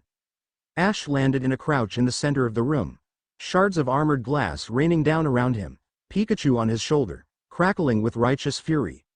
Serafina and his loyalists landed beside him, a small but deadly force. Archer stared, his face a mask of pure disbelief. Impossible. You fortified the door, Archer, Ash said, straightening up, his voice echoing in the vast chamber. You never thought to check the window. There was no more strategy. No more maneuvering. It came down to this. The last 2 Aggron charge. but they were intercepted by Serafina's Alakazam, which appeared in a flash of light, holding them in place with a powerful psychic bind. Archer, finally realizing he was beaten, let out a roar of pure rage and hurled his final Pokeball. A massive, gleaming black Tyranitar erupted into the room, its hide darker than night, a rare, powerful specimen. A shiny. It was Archer's ace, the symbol of his power. "I will tear you apart," Archer screamed. Ash didn't flinch. He didn't call on Sceptile or Infernape. He simply looked at the partner who had been with him from the very beginning. "Pikachu. It's you and me." It was a battle of philosophies. Archer's Tyranitar was brute force personified, its stone edge attacks tearing up the polished onyx floor, its hyperbeam blasting craters in the walls. It was destroying the very room Archer coveted. Pikachu, in contrast, was a blur of calculated motion. He was an artist of evasion, using the upturned floor panels and shattered furniture as cover. His speed a weapon the lumbering Tyranitar could not counter. "Faster, Pikachu. Use the pillars," Ash commanded. Pikachu ricocheted off the throne room's support columns, building up incredible speed. The Tyranitar, roaring in frustration, unleashed a devastating dark pulse, but Pikachu was already gone, the attack merely scorching the wall behind him, right next to a priceless portrait of Giovanni. "You see, Archer," Ash called out, his voice cutting through the din. "You don't respect this power. You just want to possess it. You'd tear it all down just to sit on top of the rubble." With a final command, Ash made his move. "Pikachu, Iron Tail," on the chandelier. Pikachu leapt, his tail glowing, and sliced through the massive chain holding the ornate, multi-ton crystal chandelier above the center of the room. It fell, not on the Tyranitar, but directly in its path, a glittering, impassable wall of wreckage. The beast was trapped for a precious second. Now, Volt Tackle. Pikachu became a living thunderbolt, an unstoppable sphere of electric fury. He shot through the wreckage and slammed into the distracted Tyranitar's chest. The blow was catastrophic. The giant roared, a sound of both pain and shock, and crashed to the floor, unconscious. Silence fell, broken only by the crackle of electricity from Pikachu's cheeks. Archer stared at his fallen Pokémon, then at Ash, his face ashen. He was defeated. Utterly and completely outthought. Ash walked toward him. His loyalists raised their weapons, but Ash held up a hand. He didn't execute Archer. He didn't even imprison him. He stopped before the disgraced commander, the sheer force of his presence more intimidating than any weapon. "You were right about one thing, Archer," Ash said, his voice quiet. "Team Rocket is a business. And you just attempted a hostile takeover that failed. You've been liquidated." He reached out and ripped the commander's insignia from Archer's uniform. "You will be reassigned to sanitation. You will swear your loyalty to me, and you will learn your place, from the ground up. Or you can leave. The choice is yours." It was a stroke of political genius. A more merciful and more humiliating punishment than death. It showed Ash was not a tyrant, but a leader confident enough to turn a powerful enemy into a broken, loyal subordinate. Archer, trembling with a mixture of fear and shame, fell to his knees. I swear my loyalty." Just then, the main doors to the throne room hissed open. Giovanni stood there, flanked by two of his personal guards. He was not surprised. He surveyed the ruined room, the defeated Archer, and Ash, standing tall and in command. A slow, deeply satisfied smile spread across his face. The summit had been a ruse. He had been waiting on a stealth vessel in the stratosphere, observing the entire conflict. He walked into the room, his footsteps echoing. He stopped before Ash. In front of everyone, Ash's loyalists, Serafina, Archer's defeated commandos. He took off his own ring, a heavy band of black metal set with a shard of obsidian carved into the Team Rocket R. "A king is not a title you were given," Giovanni said, his voice resonating with pride. "It is a throne you must take." He took Ash's hand and slid the ring onto his finger. It was a perfect fit. "The organization is yours. My son. My heir." Ash looked at his hand, at the symbol of absolute power that now rested there. He then looked at his reflection in the polished black floor, now scarred and broken from the battle. He saw a commander, a strategist, a leader who had faced down betrayal from within and emerged stronger. Serafina came to his side, a look of fierce pride in her eyes. The internal war was over. He had won. But as he felt the cold weight of the ring on his finger, he knew his real battle. The one against the encroaching, divine darkness of the Vindicator, was just about to begin. Chapter 5 End. Chapter 6. The Ghost in the Machine. Power, Ash was learning, was not a destination. It was a plateau, and from its heights, one could only see more, higher peaks rising in the distance. The ring on his finger was heavy, a constant, cold reminder of the throne he had taken. In the weeks following Archer's failed coup, a new order had settled over the Viridian headquarters. The whispers had died, replaced by a crisp, unquestioning obedience. Ash was no longer the outsider, the boy king. He was simply the commander. His word was law. He stood with Giovanni and Serafina in the Black Vault, a chamber deep beneath the facility where Team Rocket's most sensitive assets were analyzed. The resonance engine from Sylph Company was suspended in a magnetic field, its components disassembled by floating robotic arms, its secrets being laid bare. But it wasn't the engine that held their attention. It was the data streaming across a massive holographic screen, the energy signature they had recorded from Caden, the cleansed trainer. "We've managed to isolate it," a technician in a white lab coat reported, his voice tinged with a mixture of awe and terror. "The Vindicator's frequency. It's not psychic. It's not electrical. It's something else.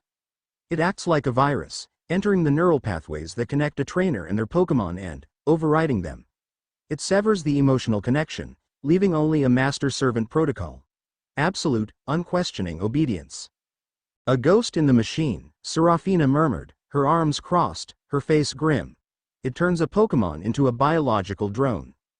Giovanni's expression was like carved stone. "And like any signal, it can be amplified. Imagine a broadcast tower sending this frequency across an entire city. An entire region. It would be the end of the world as we know it. The Pokémon League, the G-Men, they would all be rendered powerless as their partners turned on them. An army of puppets, raised in an instant." It was a terrifying thought, a true doomsday weapon. Ash's mind flashed back to his own Pokémon, to the deep, unspoken trust they shared. The idea of that bond being hollowed out, leaving only an empty shell, was a violation that transcended mere strategy. It was personal. "There's more," Giovanni said, his voice dropping, pulling Ash from his dark thoughts. He gestured to another screen. A new intelligence report scrolled into view. "Our listening posts in the Alola region have picked up chatter. An independent research project, privately funded. They're close to a breakthrough." Ash read the project's title, and his blood ran cold. Project Chimera. A protocol for the artificial severance and reassignment of interspecies empathic bonds. "They've built it," Ash said, his voice flat. "A weapon that does exactly what the Vindicator does." "They believe it's a cure," Giovanni corrected, his lip curling in a faint sneer. "A way to liberate Pokémon from abusive trainers. The lead researcher is an idealist, a fool who doesn't understand the monster he is building." He zoomed in on the researcher's file, and a familiar, yet different, face appeared on the screen. The man was young, with the same arrogant tilt to his jaw as his famous cousin, but his eyes held a passionate, scholarly fire instead of a rival's ambition. Dr. Samson Oak. The name hit Ash like a physical blow. Samson. Gary's younger cousin. He'd met him once, years ago, at Professor Oak's lab. He'd been a quiet, intensely brilliant boy, more interested in the theoretical mechanics of Pokémon-human interaction than in battling. He'd seen the bond not as something magical, but as a code to be cracked. Serafina noticed the flicker in Ash's expression, the slight tensing of his jaw. Her gaze sharpened with concern, but she said nothing. "This technology cannot be allowed to exist," Giovanni stated, his voice carrying the finality of a death sentence.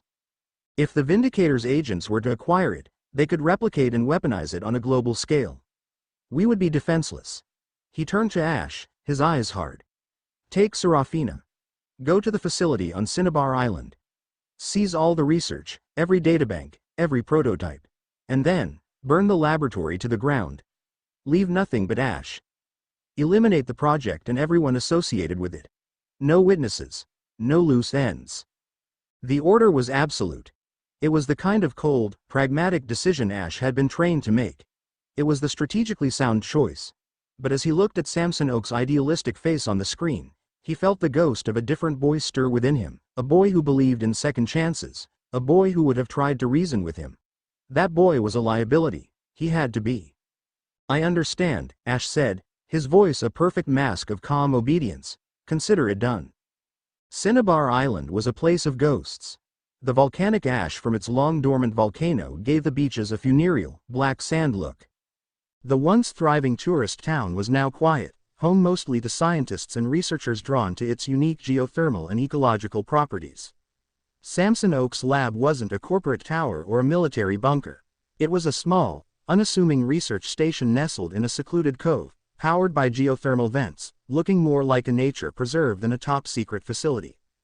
They made their approach at dusk, a two-person team in matte black infiltration suits, moving through the coastal grasslands like shadows. The facility's security was pathetic by Team Rocket standards, a simple perimeter fence and a few motion sensor cameras. They bypassed it without a sound. Through a night vision scope, Ash watched the lab's main observation deck. He saw Samson Oak, not as a target, but as a person. He was laughing, sharing a sandwich with his partner, a sleek, inquisitive Porygon Z that zipped and glitched through the air around him, occasionally snatching a piece of bread with a digital claw. Samson would scold it playfully, his affection for the digital Pokémon clear and genuine. This wasn't a monster. This was a man who loved his Pokémon. He's a fool, Serafina whispered beside him, her voice tight. He's so blinded by his good intentions he can't see the apocalypse he's building. I know, Ash said, the words feeling like dust in his mouth. They slipped inside through a ventilation duct, their sound-dampening boots making no noise on the metal grates. The lab was quiet, humming with the soft whir of servers and the gurgle of strange biological experiments in glowing tanks. It was a place of discovery, not destruction.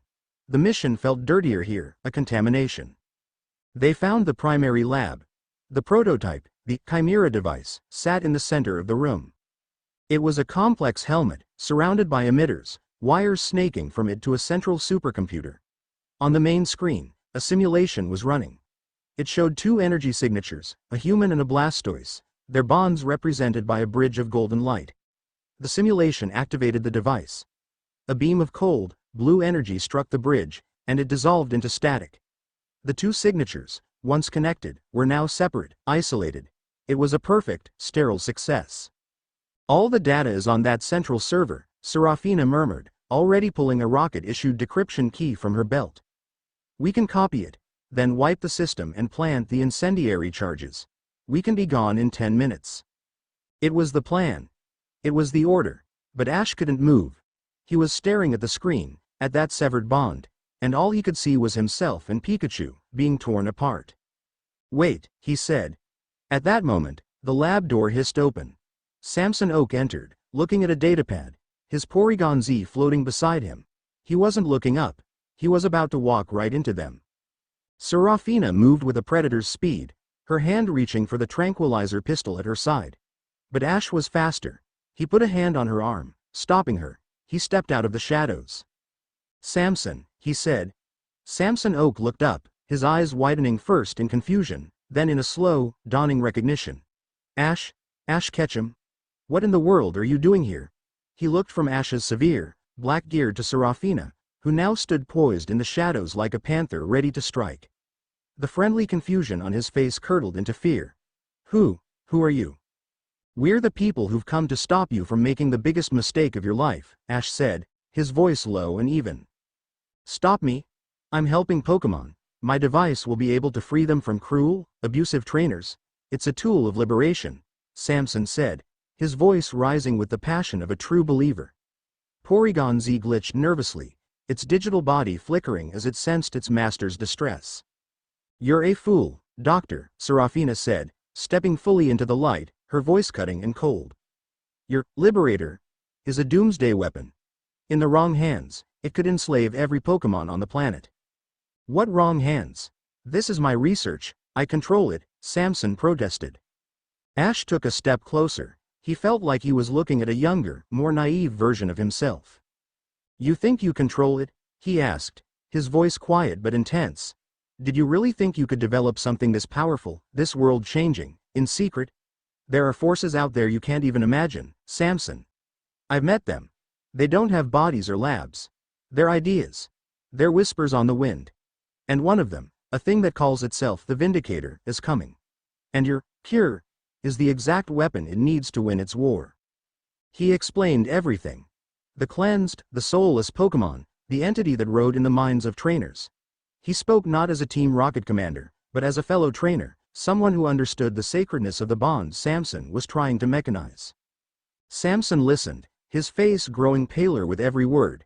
He looked from Ash's deadly serious face to his own prototype, the dream he had dedicated his life to, now twisting into a nightmare before his very eyes.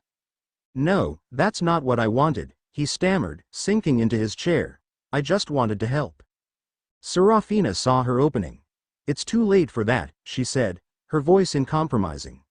"The only way to help now is to erase this mistake. We're taking the data and destroying this lab. You will come with us, or you will be eliminated with your project." Samson looked up at Ash, his eyes pleading, and in that moment, Ash saw the third path. Not the path of the boy he was, nor the path of the soldier he was supposed to be. It was the path of a king. "No," Ash said, turning to Serafina. Her eyes widened in shock. It was the first time he had ever directly countermanded her on a mission. "Commander," she said, her voice a low warning. Giovanni's orders were explicit. "Giovanni is not here," Ash replied, his authority absolute, "and he doesn't have all the variables. I do." He turned back to Samson. "Destroying this is a waste. It's fighting a fire by burning down the forest. You're a genius, Samson. You cracked the code, so uncrack it." Samson stared at him, confused. "What? This device severs the bond by broadcasting a disruptive frequency," Ash explained, his mind racing, putting the pieces together. "So, what would happen if you inverted the signal? What if, instead of disrupting the bond, it amplified it? What if it could create a shield of energy, a firewall around the connection between a human and a Pokemon that the Vindicator's signal couldn't penetrate?" A spark ignited in Samson's eyes, the scientist in him overriding his fear. An inversion, a harmonic resonance shield, it's theoretically possible. The energy requirements would be immense, and it would require a deep, foundational bond to act as the carrier wave, but it could work. It could actually work. "Then that's the new mission," Ash declared. He looked at Serafina. "We are not destroying the research. We are confiscating it. All of it. And we are confiscating the researcher, too." "Ash, this is a massive risk," Serafina argued, her voice a tense whisper. "We would be disobeying a direct order from Giovanni. We would be harboring a rogue scientist and developing a technology that the boss wanted erased from existence, if he finds out." "He won't," Ash said, his gaze unwavering. "You and I are the only ones who know the full story. Officially, the mission was a success. We arrived, there was a struggle. A fire broke out during the data seizure. The lab was destroyed, and the researcher was tragically lost in the blaze. We managed to salvage only the core components of the prototype. The rest was corrupted." He was asking her not just to disobey, but to lie. To conspire with him against the man she had served her entire life. It was the ultimate test of her loyalty, not to the organization, but to him. She looked at him, at the young man who had gone from a disillusioned boy to a calculating commander, who had defended his throne from usurpers, and who was now willing to risk everything, not for power, but for a chance to save the world on his own terms. She saw the ghost of the hero he used to be, now fused with the pragmatism of the king he was becoming. And in that moment, her choice was clear. "The fire will need to be convincing," she said, a new, deeper level of commitment in her voice. "I'll set the charges." They worked quickly. Samson, with a newfound, desperate purpose, helped them isolate the most critical data and hardware. He said a quiet, sad goodbye to his lab, a place of dreams now destined for ashes. As the first of the incendiary charges went off, they were already moving towards their extraction point on the far side of the island, Samson and his Porygon Z between them, a willing prisoner, a new secret weapon. They watched from a distance as the lab was engulfed in a brilliant, cleansing fire, a lie made real, its smoke blotting out the stars. Back in the stealth copter, flying through the silent, dark sky, Serafina turned to Ash. The glow from the instrument panel cast shadows across her face. "This changes things, Ash," she said softly. "This isn't just about a mission anymore. This is our secret, our gambit." "I know," he replied, looking out the window at the dark ocean below. He felt the cold weight of Giovanni's ring on his finger. He had been given an order to destroy a threat. Instead, he had taken it for himself. He had created his own secret project, his own hidden weapon in the war against the coming darkness. It was the most decisive, and the most dangerous, move he had ever made. He had stepped out of Giovanni's shadow and begun to cast his own. Chapter 6 End. Chapter 7. The Cleansed Storm. The secret was a living thing. For 3 months, it breathed in the recycled air of a decommissioned sub-basement, a ghost lab that didn't exist on any official schematic of the Viridian headquarters. Ash had personally overseen its construction, scrubbing the requisitions through a dozen shell corporations. He called it the Aegis Bunker.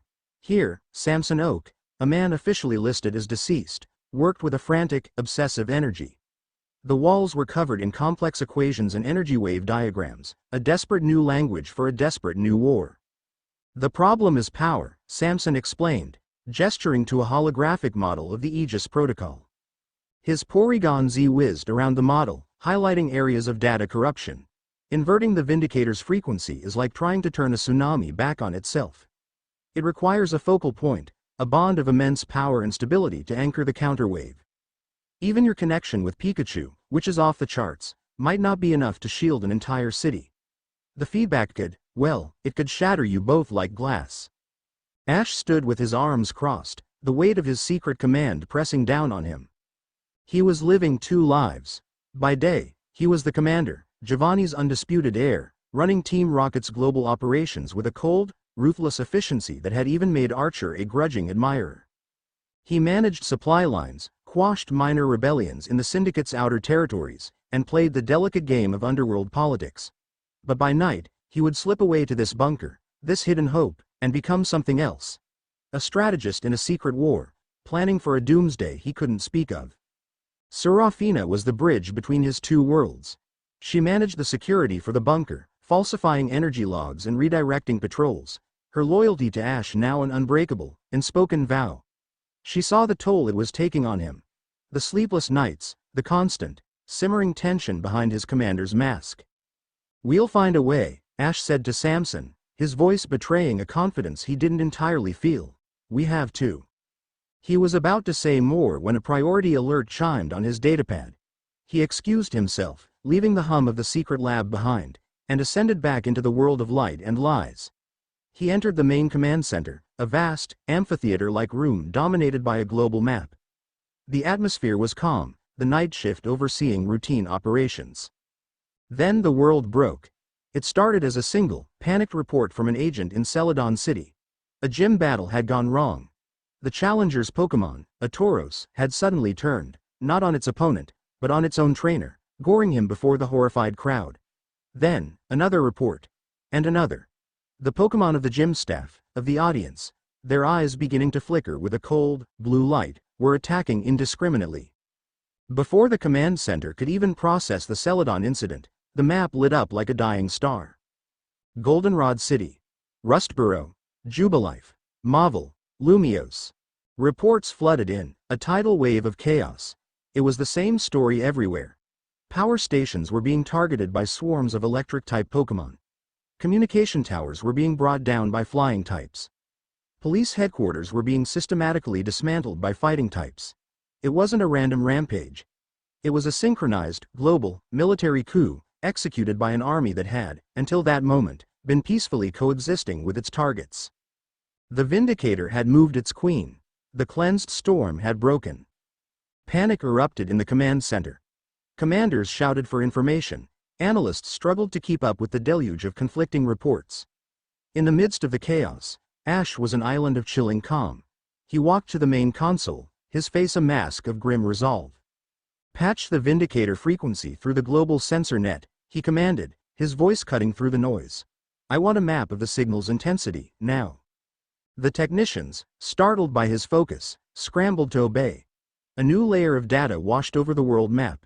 A sickly blue pulse, faint but undeniable, emanating from every single point of conflict. It was happening everywhere, at once. Just as the scale of the disaster became terrifyingly clear, the doors to the command center slid open. Giovanni strode in, flanked by his personal Persian guard. He had just returned from a clandestine meeting in Unova. He took in the chaotic room, the panicked faces, and the world map bleeding blue. He looked at Ash, who stood at the center of it all, his expression not of fear, but of grim, terrible understanding. "So," Giovanni said, his voice a low rumble that silenced the entire room, "it begins." He saw the fear in the eyes of his other commanders, who saw only anarchy, but he also saw the opportunity. The world's governments, the Pokemon League, Silas's precious G-men, their greatest strength, their partnership with Pokemon, had just become their fatal weakness. They were being dismantled from the inside out. "They are losing control," Giovanni said, a predatory gleam in his eyes, "and in a vacuum of power, the one who can create order becomes the new authority." He turned his gaze upon Ash, and it was not a request. It was an anointing. "You will take our forces. You will go into those cities. You will fight this cleansed storm. But you will not conquer. You will save. You will become their protectors. Show the world that when their heroes fail them, the only ones they can turn to are us." It was a masterstroke of Machiavellian brilliance, and Ash was its perfect instrument. Celadon City was a war zone. The city's fragrant gardens were burning, the air thick with the acrid smoke of scorched earth and melted chrome. The once peaceful streets were a nightmarish landscape of overturned cars and shattered storefronts. And everywhere, there were the eyes, the cold, blue, soulless eyes of the cleansed Pokemon, moving with a chilling, tactical precision. Ash stood on the roof of the Celadon department store, the red R on his black tactical vest a stark banner against the fiery sky. Below him, Team Rocket forces were engaging the cleansed. It was not the clumsy, cartoonish villainy of Jesse and James's early days. This was a modern, disciplined army. Squads of grunts laid down suppressing fire with their Pokemon, allowing others to evacuate terrified civilians trapped in the game corner.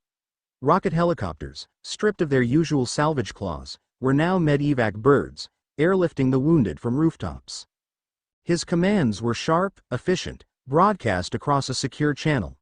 "Bravo Squad, your Arcanine are overheating. Fall back to the fountain and provide cover for Charlie Squad's advance. Do not engage the Snorlax blocking the intersection, it's a bait. Intel shows a team of Gengar waiting in the shadows. Use your Golbat's supersonic to flush them out." He was fighting a two-front war. One against the cleansed, and one for the hearts and minds of the people. He was not just a general, he was a savior, a role he played with unnerving perfection. He saw her then, through his electro-binoculars. Erica, the Celadon gym leader. She stood in the heart of her ruined gym, now a cleansed command post. Her Vileplume and Tangela, once graceful and beautiful, moved like thorny, vegetative tanks, their vines lashing out with lethal force, pinning down a squad of his best troopers. Erica herself just stood there, her eyes vacant, a puppet master whose strings were being pulled by a distant, divine hand. This was a fight he had to take himself. "Serafina, you have command," he said, his voice tight. "I'm dealing with the gym." He moved through the burning city like a wraith, his Infernape and Sceptile clearing a path with brutal, precise attacks. He entered the gym. The air was heavy with a cloying, sweet smell of pollen and death. "Erica," he said, his voice echoing in the ruined greenhouse. She turned, her movements stiff, unnatural. The blue glow in her eyes was faint, but it was there. "The impurity will be purged," she said, her voice a flat, emotionless monotone. Her Pokemon attacked. It was a heartbreaking battle. He remembered fighting her for his Rainbow Badge, a contest of skill and respect. This was an exorcism. He fought not with fury, but with a cold, sorrowful purpose. He had to disable them, not destroy them. It was a harder fight, a surgeon's battle, requiring him to hold back. Infernape used Flare Blitz not to incinerate, but to create a wall of heat that forced the Tangela back. Sceptile used Leaf Blade on the Vileplume's roots, immobilizing it without a fatal blow. He finally stood before the gym leader, his Pokemon having subdued hers. She simply stared at him, her face a blank canvas. He knew he couldn't break the Vindicator's hold. Not yet. He could only remove the piece from the board. He nodded to Pikachu. A carefully controlled thunderbolt, and Erica collapsed, unconscious, the blue glow fading from her eyes for now. He had won, but it felt like a profound loss. As he emerged from the gym, he heard a new wave of explosions from the west. His comms officer patched through a frantic report. "Commander, it's the G-men, Silas's squad. They're pinned down in the Celadon Hotel. A cleansed Alakazam has them trapped, predicting their every move." Ash raised his binoculars. He could see it. Silas and his elite unit, the supposed saviors of the world, were being systematically dismantled. Their tactics were too rigid. They formed perfect perimeters, only to have cleansed Dugtrio emerge from beneath them. They tried to fall back in organized retreat, only to be cut off by a cleansed Pidgeot that seemed to know their route before they did. The cleansed Alakazam on the hotel roof was their field commander, a psychic general playing chess while Silas was still setting up the board. For a moment, a cold, dark part of him, the part that still remembered the humiliation in Kalos, wanted to let it happen. Let Silas see what his precious order was worth. But he wasn't that person anymore. He was a commander, and a commander doesn't leave an enemy on his flank, even a temporary one. More importantly, he saw the bigger picture. Letting the G-men be annihilated would create a power vacuum the cleansed could exploit. Serafina, he said into his comm, his voice pure ice. Divert the drone with the EMP payload. Target the Celadon Hotel's roof. Do it now. Sir, she replied, that's Silas's position. The G-men. The G-men are losing. Ash cut her off. The Alakazam is their problem, so I'm taking it off the board. On the hotel roof, Silas was desperate. His Metagross was straining, its psychic shield cracking under the relentless, predictive assaults of the cleansed Alakazam. His men were being picked off one by one. They were beaten. Then, he heard a high-pitched whine from above. A sleek, black, unmarked drone, shaped like a manta ray, swooped down. He thought it was another cleansed attack, but it didn't fire a missile. It unleashed a pulse of pure electromagnetic energy. The pulse washed over the rooftop, harmless to living beings, but catastrophic for the Alakazam's psychic focus. The creature shrieked, its spoons clattering to the ground, the blue light in its eyes flickering wildly as its connection to its psychic network was severed. The predictive attacks stopped. The G-men, stunned, suddenly had breathing room. They rallied, overwhelming the now disorganized cleansed Pokémon. Silas looked up, trying to see who had saved them. He saw the drone bank, the red R of Team Rocket briefly visible on its underbelly as it vanished into the smoke-filled sky. The realization hit him like a physical blow.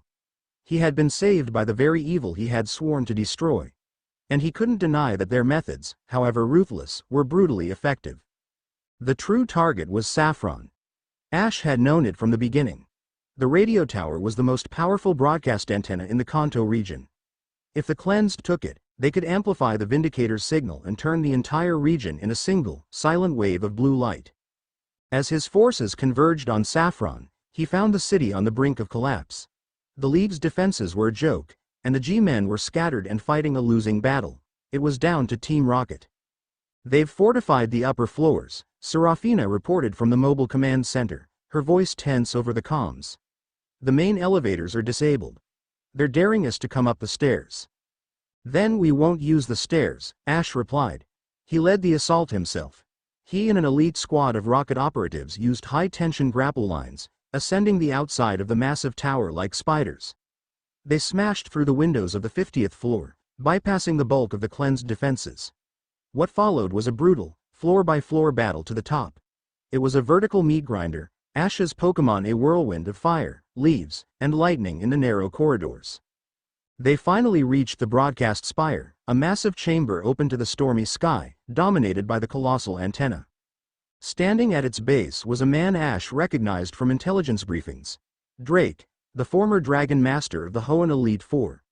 His eyes glowed with an intense, sapphire blue fire.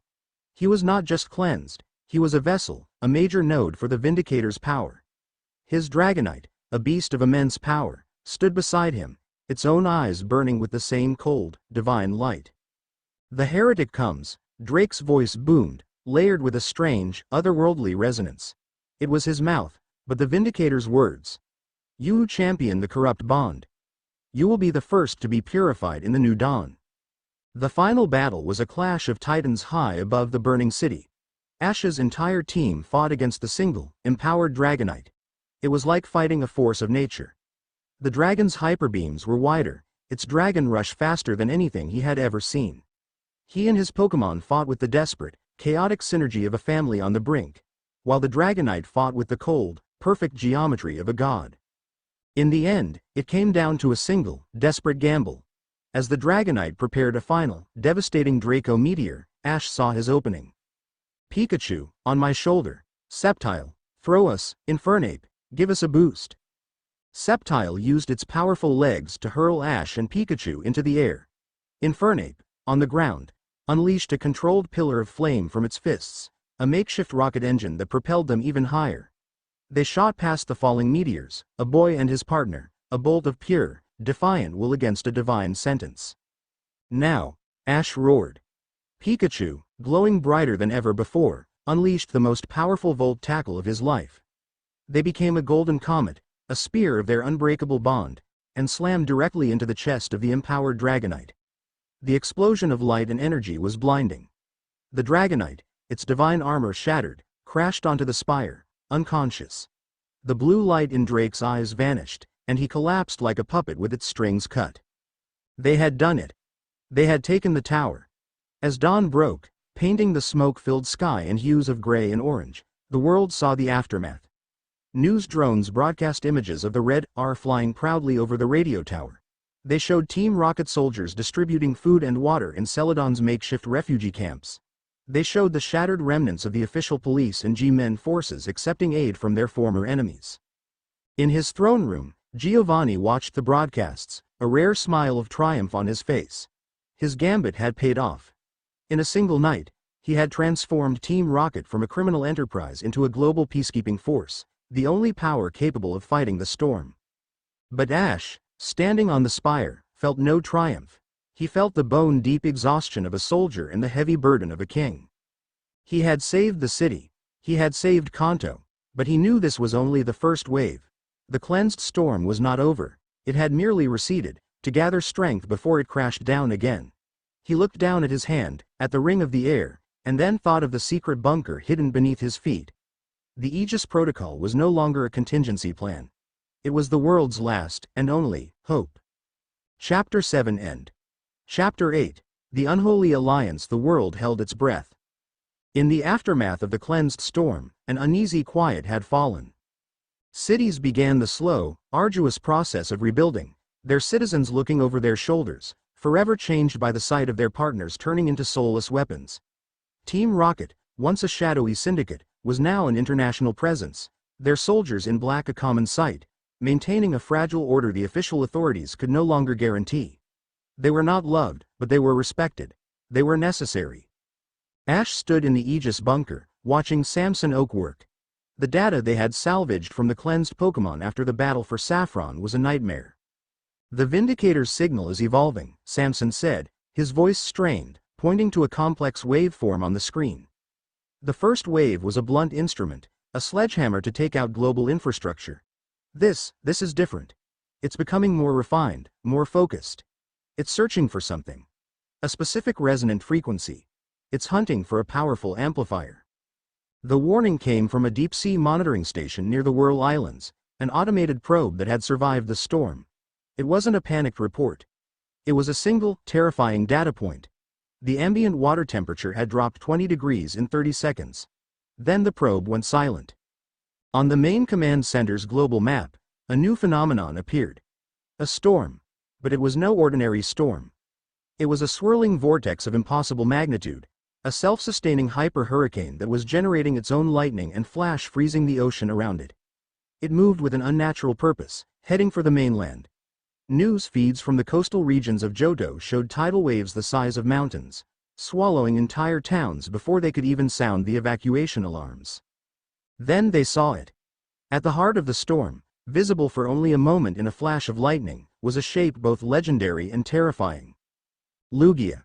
The guardian of the seas. But the serene, silver light that usually surrounded it was gone, replaced by a swirling aura of black and violent blue. Its song, a psychic melody that should have calmed the seas, was now a discordant shriek of pure rage that was being picked up by every psychic on the planet. Its eyes, even on the grainy satellite feed, burned with the Vindicator's cold, divine fire. It found its amplifier, Ash said, his voice a dead calm that was more terrifying than any shout. The Vindicator hadn't just cleansed a legendary. It had turned one of the planet's fundamental balancing forces into its personal engine of destruction. This was not a threat that could be met with squads of grunts and tactical Pokémon battles. This was an extinction-level event. Silas stood in the ruins of what had been his G-Men headquarters. They had won the battle for Saffron, but they had lost the war for public trust. Their forces were decimated, their command structure in shambles. He was receiving reports from his counterparts across the globe. It was the same everywhere. They were helpless against the storm. His superiors in the Pokemon League babbled about containment and study, still unable to grasp the apocalyptic scale of the threat. He watched a live feed from Olivine City as a colossal wave, birthed from Lugia's storm, crested over the city's seawall and erased it from the map. He saw the futility of his position, the failure of the system he had dedicated his life to. His rigid code of honor, his belief in the righteousness of the law. It was all just sand against a tidal wave. There was only one power on the planet that had demonstrated the will and the capability to fight this enemy. Swallowing a mouthful of bile and shattered pride, he picked up a secure sat phone and made the call he had sworn to his own soul he would never make. The Indigo Plateau was a graveyard. The grand stadiums where Ash had once dreamed of becoming a champion were now crumbling, vine-choked skeletons, monuments to a dead era. It was here, in the shadow of the ruined League administration building, that they met. A neutral ground of shared failure. Ash arrived in a sleek, black stealth copter, the wind from its rotors kicking up clouds of dust and old memories. He wore his commander's uniform, the red, R.A. Stark, bloody sigil on his chest. He was flanked by Serafina and 2 elite rocket commandos. Silas stood waiting, his white and gray G-Man uniform looking faded and out of place amidst the decay. He was alone. It was a deliberate choice, an admission of his weakened position. "Catch him," Silas said, his voice hoarse. He had abandoned the formality of titles. "Silas," Ash replied, his own voice devoid of warmth. They stood in silence for a long moment, 2 kings of opposing philosophies, surveying their broken kingdom. "You've seen what's happening," Silas began, foregoing any preamble. "Lugia, whatever that thing has done to it, it will scour the continent clean in less than a week. The League is in disarray. My forces are in retreat. We cannot stop it." "And you think I can?" Ash asked, his gaze unreadable. "You're the only one who has," Silas admitted, the words tasting like ash in his mouth. "In Saffron. In Celadon. You fight them like you understand them. We don't. We're fighting a battle. You're fighting a war."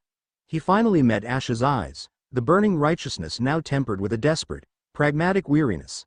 "I'm not asking for your help. I'm asking for an alliance. A joint task force.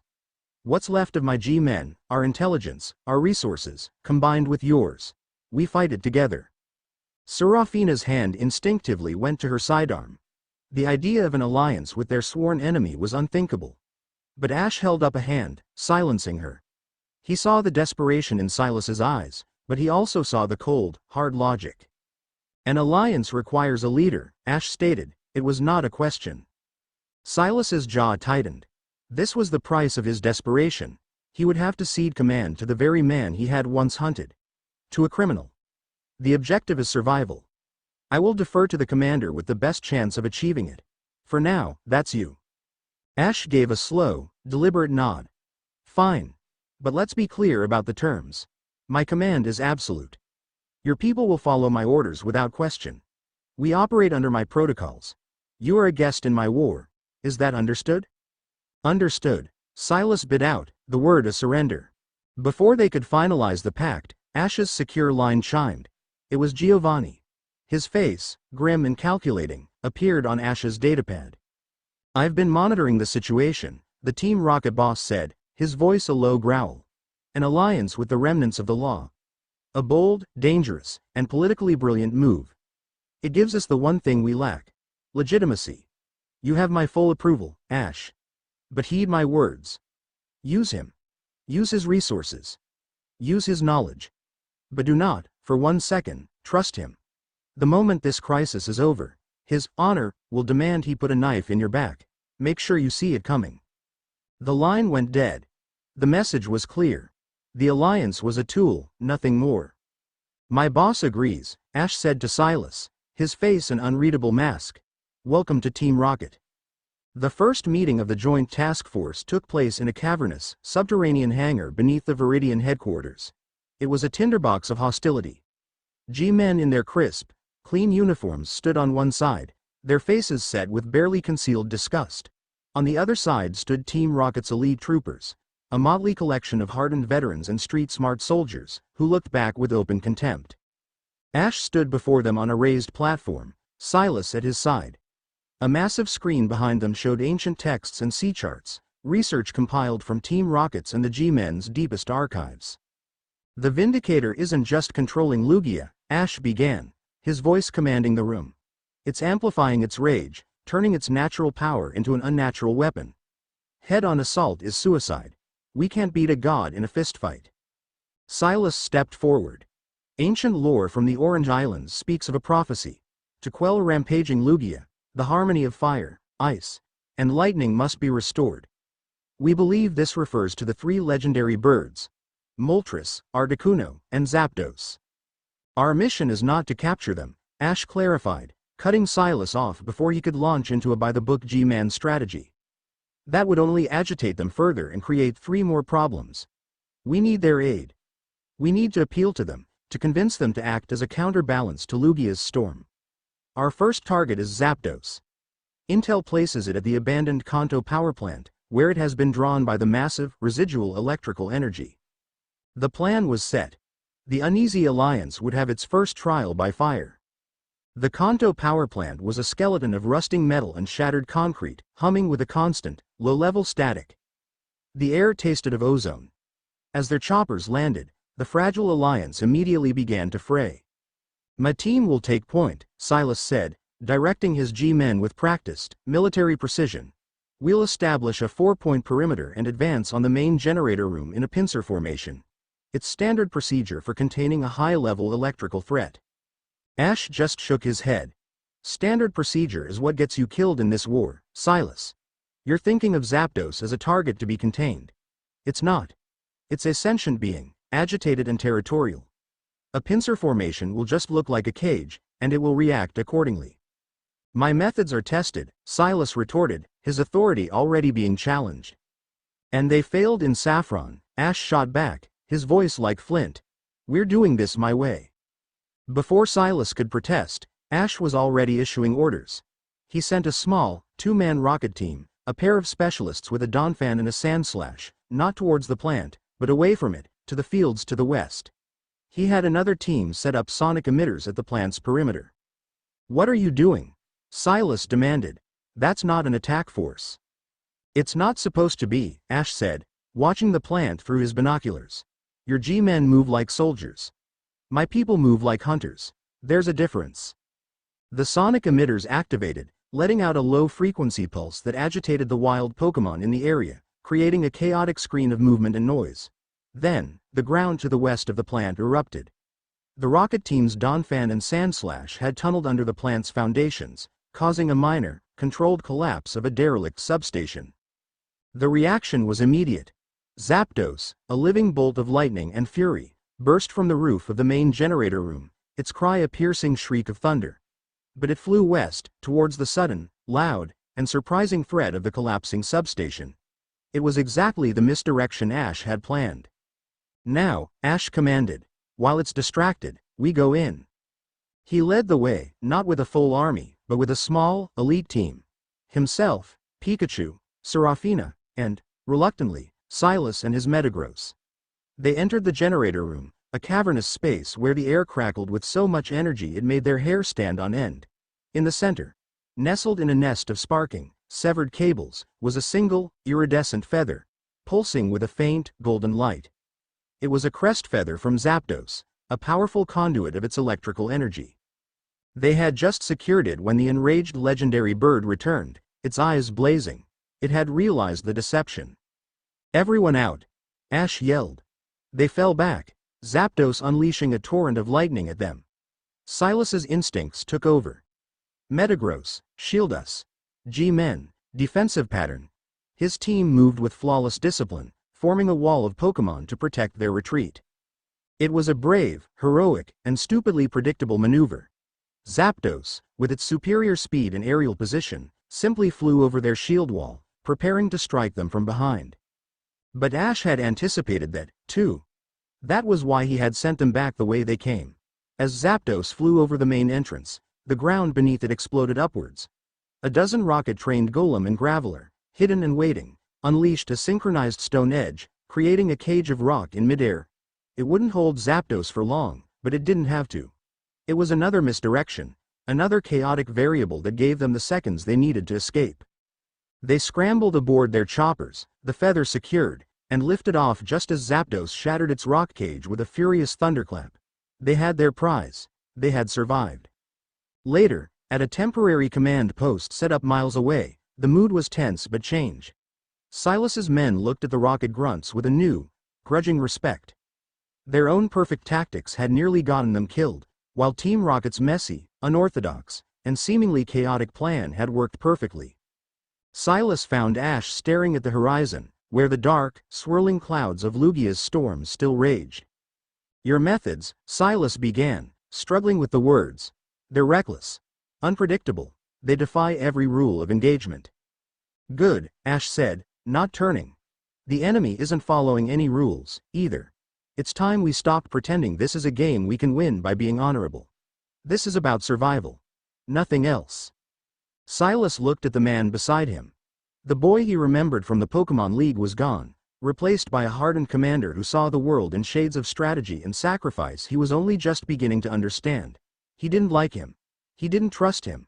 But as he looked towards the storm that threatened to swallow the world, he knew that Ash Ketchum was his only hope.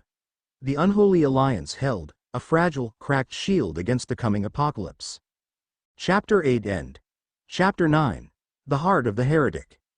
The missions to retrieve the remaining artifacts were a blur of calculated chaos and desperate speed.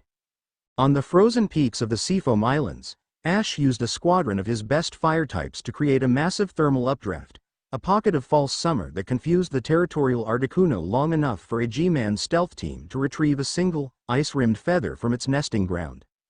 On the volcanic slopes of Cinnabar, Silas, in a shocking display of his own burgeoning adaptability, used his Alakazam's psychic abilities to create a complex illusion. A fake eruption on the far side of the volcano, drawing Moltres' fiery wrath away from the true prize, a still smoldering ember from its sanctum. The Unholy Alliance was working. It was a tense, gritty, and utterly pragmatic machine, oiled by the shared thread of annihilation. Silas's men, with their discipline and technical expertise, would establish perimeters and analyze data. Ash's rocket operatives, with their street cunning and specialized Pokemon, would execute the wild, unpredictable strategies that consistently bypassed the enemy's expectations. They were two halves of a perfect, monstrous whole. But with each victory, the Vindicator's storm grew more ferocious. The hyper hurricane that housed the cleansed Lugia now covered the entire western half of the Johto region. The tidal waves were no longer confined to the coast. They were surging inland, following river systems, drowning cities that had thought themselves safe. The end was no longer a distant threat, it was a hungry wave, consuming the horizon. Then the Vindicator spoke. It wasn't a broadcast or a single psychic message. It was a global whisper, a psychic shockwave that resonated in the minds of every telepathically sensitive human and Pokemon on the planet. In the Joint Task Force Command Center, a repurposed Sylph Company skyscraper, a dozen of Silas's psychic agents cried out and collapsed, clutching their heads. The voice was a chorus of a million subjugated wills, but with a single, divine intelligence behind it. You gather trinkets, children of the corruption. You play with the embers of creation, thinking you can relight the sun. You do not understand. This world is not being destroyed. It is being remade. The bond you cherish is a flaw, a genetic error that has led this world to ruin. I am the cure. Lugia is not my weapon. It is my lens. Through it, I will absorb the wasted, chaotic energy of every Pokemon on this planet, and I will achieve the ultimate harmony. A single, perfect, divine will. Apotheosis. The message sent a tremor of pure terror through the command structure. This wasn't just a monster to be fought. It was an entity on the verge of godhood, and it believed its own righteous cause. Shamuti Island, Silas said, his face pale, pointing to a small, isolated landmass in the Orange Archipelago on the holographic map. The lore, all the legends of the three birds and the guardian of the sea point there. It's a place of immense elemental convergence. A natural amplifier. That's where we have to perform the ritual. That's where we make our stand. It's also where it will expect us, Ash countered, his eyes narrowed. He looked at the swirling vortex on the map. It's letting us get this far. It wants the birds there. What other choice do we have? Silas shot back, a hint of his old frustration breaking through. We play the hand we're dealt. We don't play it, Ash said, a cold, dangerous light in his eyes. We flip the whole table over. He turned to his comms officer. Get me Samson Oak. Shamuti Island was the eye of the storm. As their fleet of stealth copters and G-Man VTOLs broke through the roiling, black wall of the hyper-hurricane, they were met not with raging winds, but with an eerie, profound silence. The island was untouched, its lush greenery and ancient stone structures bathed in a sickly, bruised twilight cast by the storm clouds above. In the center of the island, a massive, crystalline shrine pulsed with a faint, rhythmic light, waiting. The air was heavy, charged with an almost unbearable pressure. The three legendary birds were already there, drawn by the impending cataclysm. Zapdos perched on the lightning-scarred peak to the north, Articuno on the frozen spire to the south, and Moltres on the volcanic crest to the east. They were not fighting. They were waiting. Three ancient kings surveying a battlefield, their instincts telling them this was the place where the world's fate would be decided. The legends say a chosen one will bring the three treasures to the shrine to quell the fighting of the titans. A wizened old woman, the island's last remaining elder, told them as they disembarked. The song of the guardian will then restore the harmony. Ash looked at the three artifacts they had collected, the icicle feather, the thundercrest, and the magma ember, cradled in a shielded case. There's no time for a song. He, Serafina, and Silas approached the shrine. The moment Ash placed the three artifacts on the central altar, three beams of colored light, gold, blue, and red, shot from the shrine into the sky, striking the peaks where the legendary birds roosted. The birds let out cries not of aggression, but of acknowledgement. A deep, resonant hum began to fill the air as their elemental energies started to harmonize, weaving together to form a calming, stabilizing aura. It was working. And then the sky broke open. With a psychic shriek that shattered the crystalline structures of the shrine, the cleansed Lugia descended. It was a terrifying perversion of its noble form, its silver scales streaked with black corruption, its eyes burning with the cold, blue fire of the Vindicator. And it was not alone. Behind it, a legion of the cleansed descended from the storm clouds. The Dragonite that had once belonged to Drake, the Metagrosses of a dozen G-men, the Tyrannitars of countless defeated champions. It was an army of the world's most powerful Pokémon, their bonds severed, their might enslaved.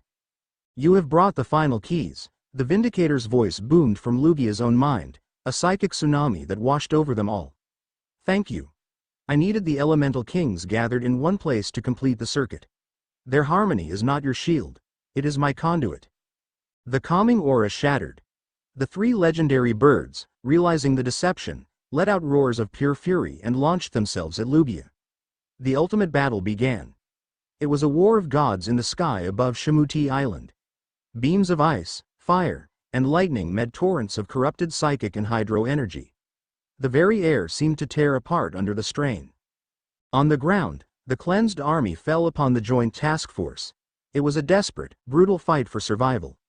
Silas and his G-men formed a defensive perimeter, their disciplined lines holding against the first wave. Serafina and the Rocket Elites fought with a savage grace, their unorthodox tactics sowing confusion in the enemy ranks. But they were hopelessly outnumbered and outgunned. Ash stood at the center of it all, directing the battle, his mind a whirlwind of strategy and desperation. He saw Silas's Metagross finally fall, overwhelmed by three cleansed Tyrannitars. He saw Serafina take a glancing blow from a psychic blast, her Alakazam teleporting her out of harm's way at the last second.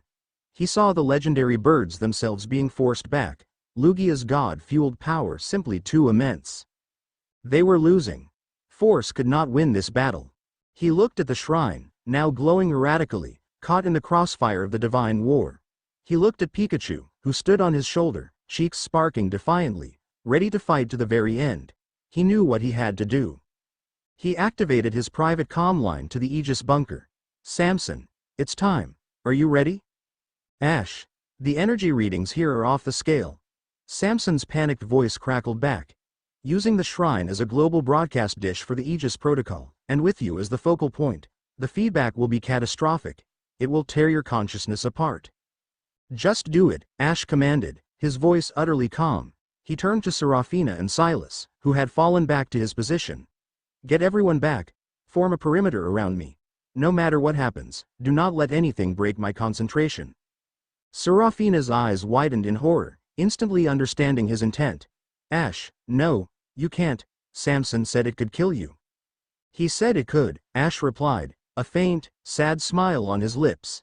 He looked at her, and for a moment, the commander fell away, and she saw the boy from the alley, the one who had lost everything. This whole time, I've been trying to run from who I was. But maybe the only way to win is to remember. He turned to Silas. You wanted to see how war is won? Watch. Ash walked to the center of the shrine's altar, the raw elemental energy of the warring gods washing over him. He closed his eyes. Pikachu stood on his shoulder, a small, warm anchor in a sea of chaos. Okay, Samson, hit it. Agony. It was not a power-up, it was not a glorious transformation. It was pure, raw, unimaginable agony. The inverted signal from the Aegis protocol surged from the bunker, traveled through a subspace link, and erupted into the shrine, using Ash's body and his profound bond with Pikachu as a biological and spiritual processor. His mind exploded. He felt everything. He felt the rage of Moltres, the sorrow of Articuno, the defiant pride of Zapdos. He felt the pain and confusion of the cleansed army, the ghost of their severed bonds, the silent scream of their trapped souls. He felt the cold, ancient, all-consuming hunger of the Vindicator, its belief in its own righteous purity, its hatred for the beautiful, messy imperfection of love and loyalty. His consciousness was being stretched across the entire planet, a million psychic threads connecting him to every Pokémon caught in the struggle. He felt their fear, their hope, their pain. The sheer volume of it threatened to annihilate his sanity, to shred his very soul. He was a dam holding back the entire ocean, but he was not alone. He felt Pikachu, a single, bright, unwavering point of light in the storm. Their bond, forged over a lifetime of shared battles and quiet moments, became the core of the dam, the bedrock that refused to break. He poured all of his will, all of his memories, of meeting Pikachu, of winning his first badge, of every heartbreaking loss and every triumphant victory, into that bond, strengthening it, turning it into a weapon. Then he pushed back. From the shrine, from Ash Ketchum, erupted a wave, but it was not a wave of force. It was a wave of pure, unadulterated connection. It was the feeling of a promise kept, of a partner trusted, of a loyalty that transcended logic. It was a song of empathy, broadcast on a divine scale. The wave washed over the cleansed army. The cold, blue light in their eyes sputtered. The Dragonite faltered. A ghost of a memory of its true trainer, Drake, flashing through its mind. The Metagrosses stopped their assault, a flicker of their own logical loyalty to Silas returning. They were not being attacked. They were being reminded of who they were. The wave slammed into the Vindicator Lugia. The divine entity let out a psychic shriek of pure, undiluted agony. It was not the pain of an injury. It was the pain of a fundamental being encountering its absolute antithesis. It was a creature of cold, sterile purity being force-fed the hot, chaotic, beautiful mess of love. The Vindicator's consciousness, which could withstand any physical assault, could not withstand this absolute violation of its nature. With a final, shattering mental scream that echoed across the globe, the Vindicator's presence was violently ejected from Lugia. Its divine consciousness, unable to hold its form against the tidal wave of empathy, fractured into a million useless pieces and dispersed into the ether, defeated not by power, but by the very thing it had sought to destroy. On the altar, Ash collapsed, his body limp, blood trickling from his nose. Pikachu slumped beside him, his electrical sac smoking, his energy utterly spent. Silence. The storm broke.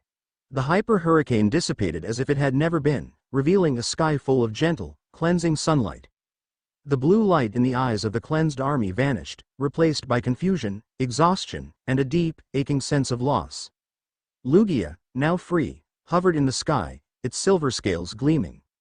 It let out its true song, a melody of profound peace and gratitude, and the three legendary birds answered with cries of their own before returning to their islands. The war was over. Serafina and Silas rushed to Ash's side. He was unconscious, his breathing shallow. He had won. He had sacrificed himself, not his life, but something far more intimate, his singular self. He had touched the heart of every Pokémon and stared down a god, and in doing so, had become something new, something unknown. The world was saved, but the fate of its savior was a terrifying, unanswered question. Chapter 9 End. Chapter 10. The Shadow of the Crown. The first thing Ash perceived was not sound or sight, but a hum. It was a low, constant, impossibly complex vibration that resonated deep in the marrow of his bones. It was the quiet, contented thrum of Pikachu sleeping at his side, the anxious, looping thoughts of a Porygon Z glitching down the hall, the deep, slow, dreaming of 100 Snorlax in the holding pen's 4 floors below. It was a symphony of souls, and he was the conductor, the instrument, and the audience all at once. He opened his eyes. The ceiling was a sterile white, the signature of a high-end medical bay. Serafina was asleep in a chair by his bed, her head resting on her arms, her usual severe posture finally broken by exhaustion. She looked younger, more vulnerable. He could feel the shape of her sleeping thoughts, a fierce, protective loyalty that was a warm, steady flame in the symphony. He sat up. The movement was painless, but it felt different. He felt his own body, but he also felt the space around him, the life within it, with a new, profound clarity. It was like he had spent his entire life seeing the world in black and white and had just woken up to a universe of infinite, overwhelming color. With the new sense came a quiet, persistent ache behind his eyes, the price of a mind expanded beyond its natural limits. Pikachu stirred, his consciousness brightening into a simple, perfect thought of pure joy. Ash, you're awake. The words were not sounds. They were feelings, images, intentions, delivered directly into Ash's mind. He reached out and stroked his partner's head, the familiar texture of his fur a grounding sensation in this new, loud reality. I'm here, buddy, he thought back, and felt Pikachu's joy amplify in response. The door hissed open. Samson Oak entered, his face etched with a mixture of scientific awe and deep concern. He saw Ash was awake and nearly dropped his datapad. Ash, my God, he breathed. Your brainwave activity, it's not human anymore. Not entirely.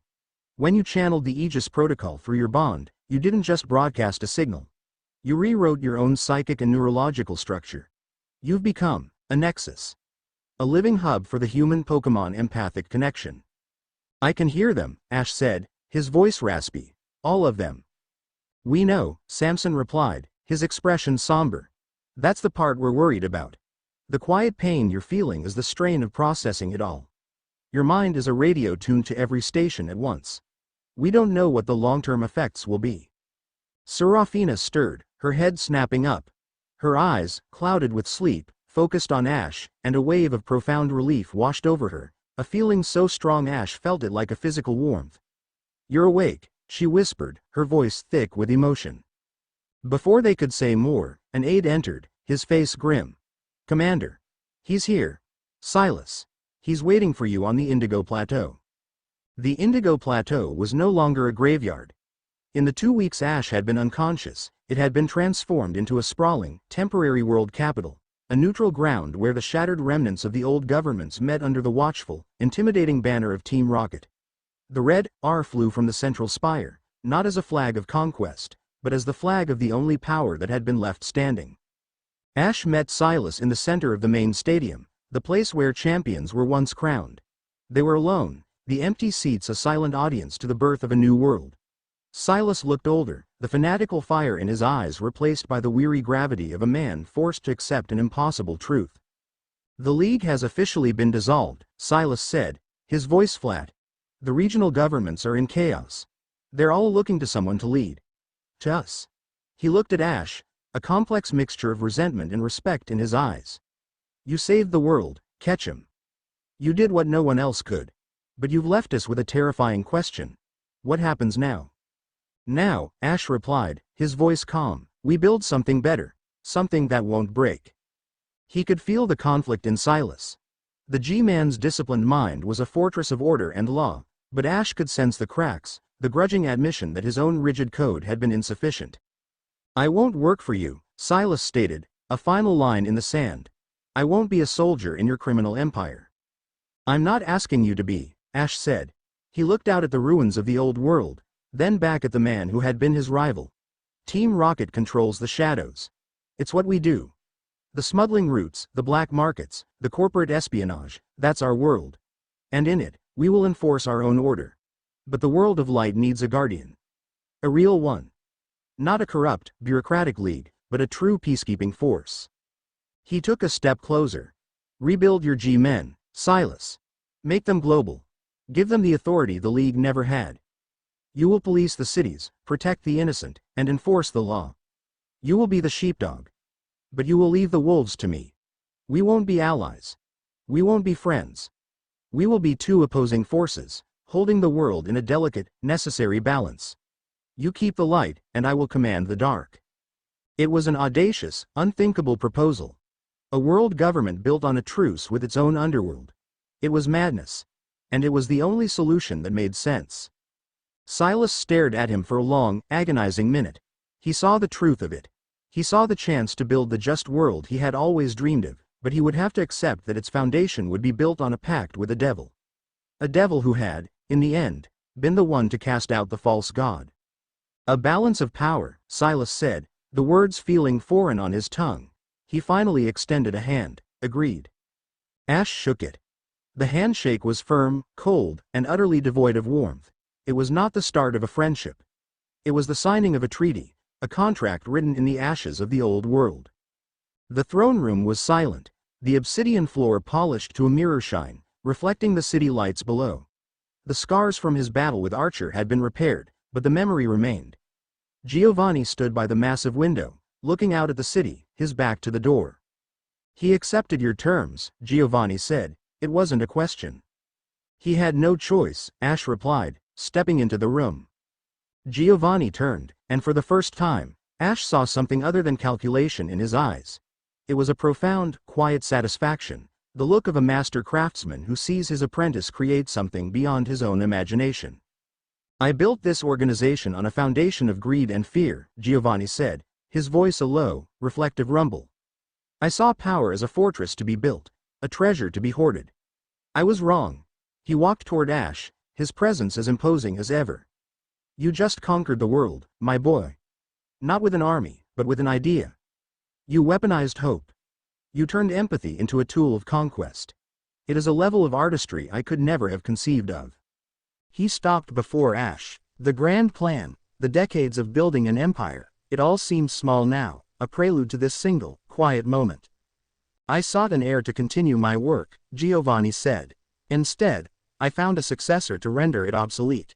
A new age requires a new kind of king. He slowly, deliberately, took a step back, a gesture of deference he had never shown to another living soul. The throne is yours, not as my heir, but by your own right. I am merely a relic of the old world now, and I have no place in the new one. He gave a short, formal bow, a king abdicating to an emperor. Lead them well, Commander Ketchum. With that, he turned and walked out of the throne room, his Persian following silently at his heels. He didn't look back. The doors hissed shut, leaving Ash alone in the silent heart of his new empire. The transfer of power was complete, not with a bang, but with a quiet, final whisper. He stood on the balcony adjoining the throne room, the cool night air a welcome relief from the constant, low-level hum of the city's Pokémon in his mind. The quiet pain was still there, a constant companion, but he was learning to live with it, to filter the symphony into something manageable. Serafina came to stand beside him, her presence a familiar, comforting silence. She didn't need to speak. He could feel her thoughts, the fierce pride, the unwavering loyalty, and a deep, quiet love that was the anchor of his new reality. What now? She finally asked, her voice soft. Ash looked out at the sprawling metropolis below, a universe of glittering lights and a million untold stories.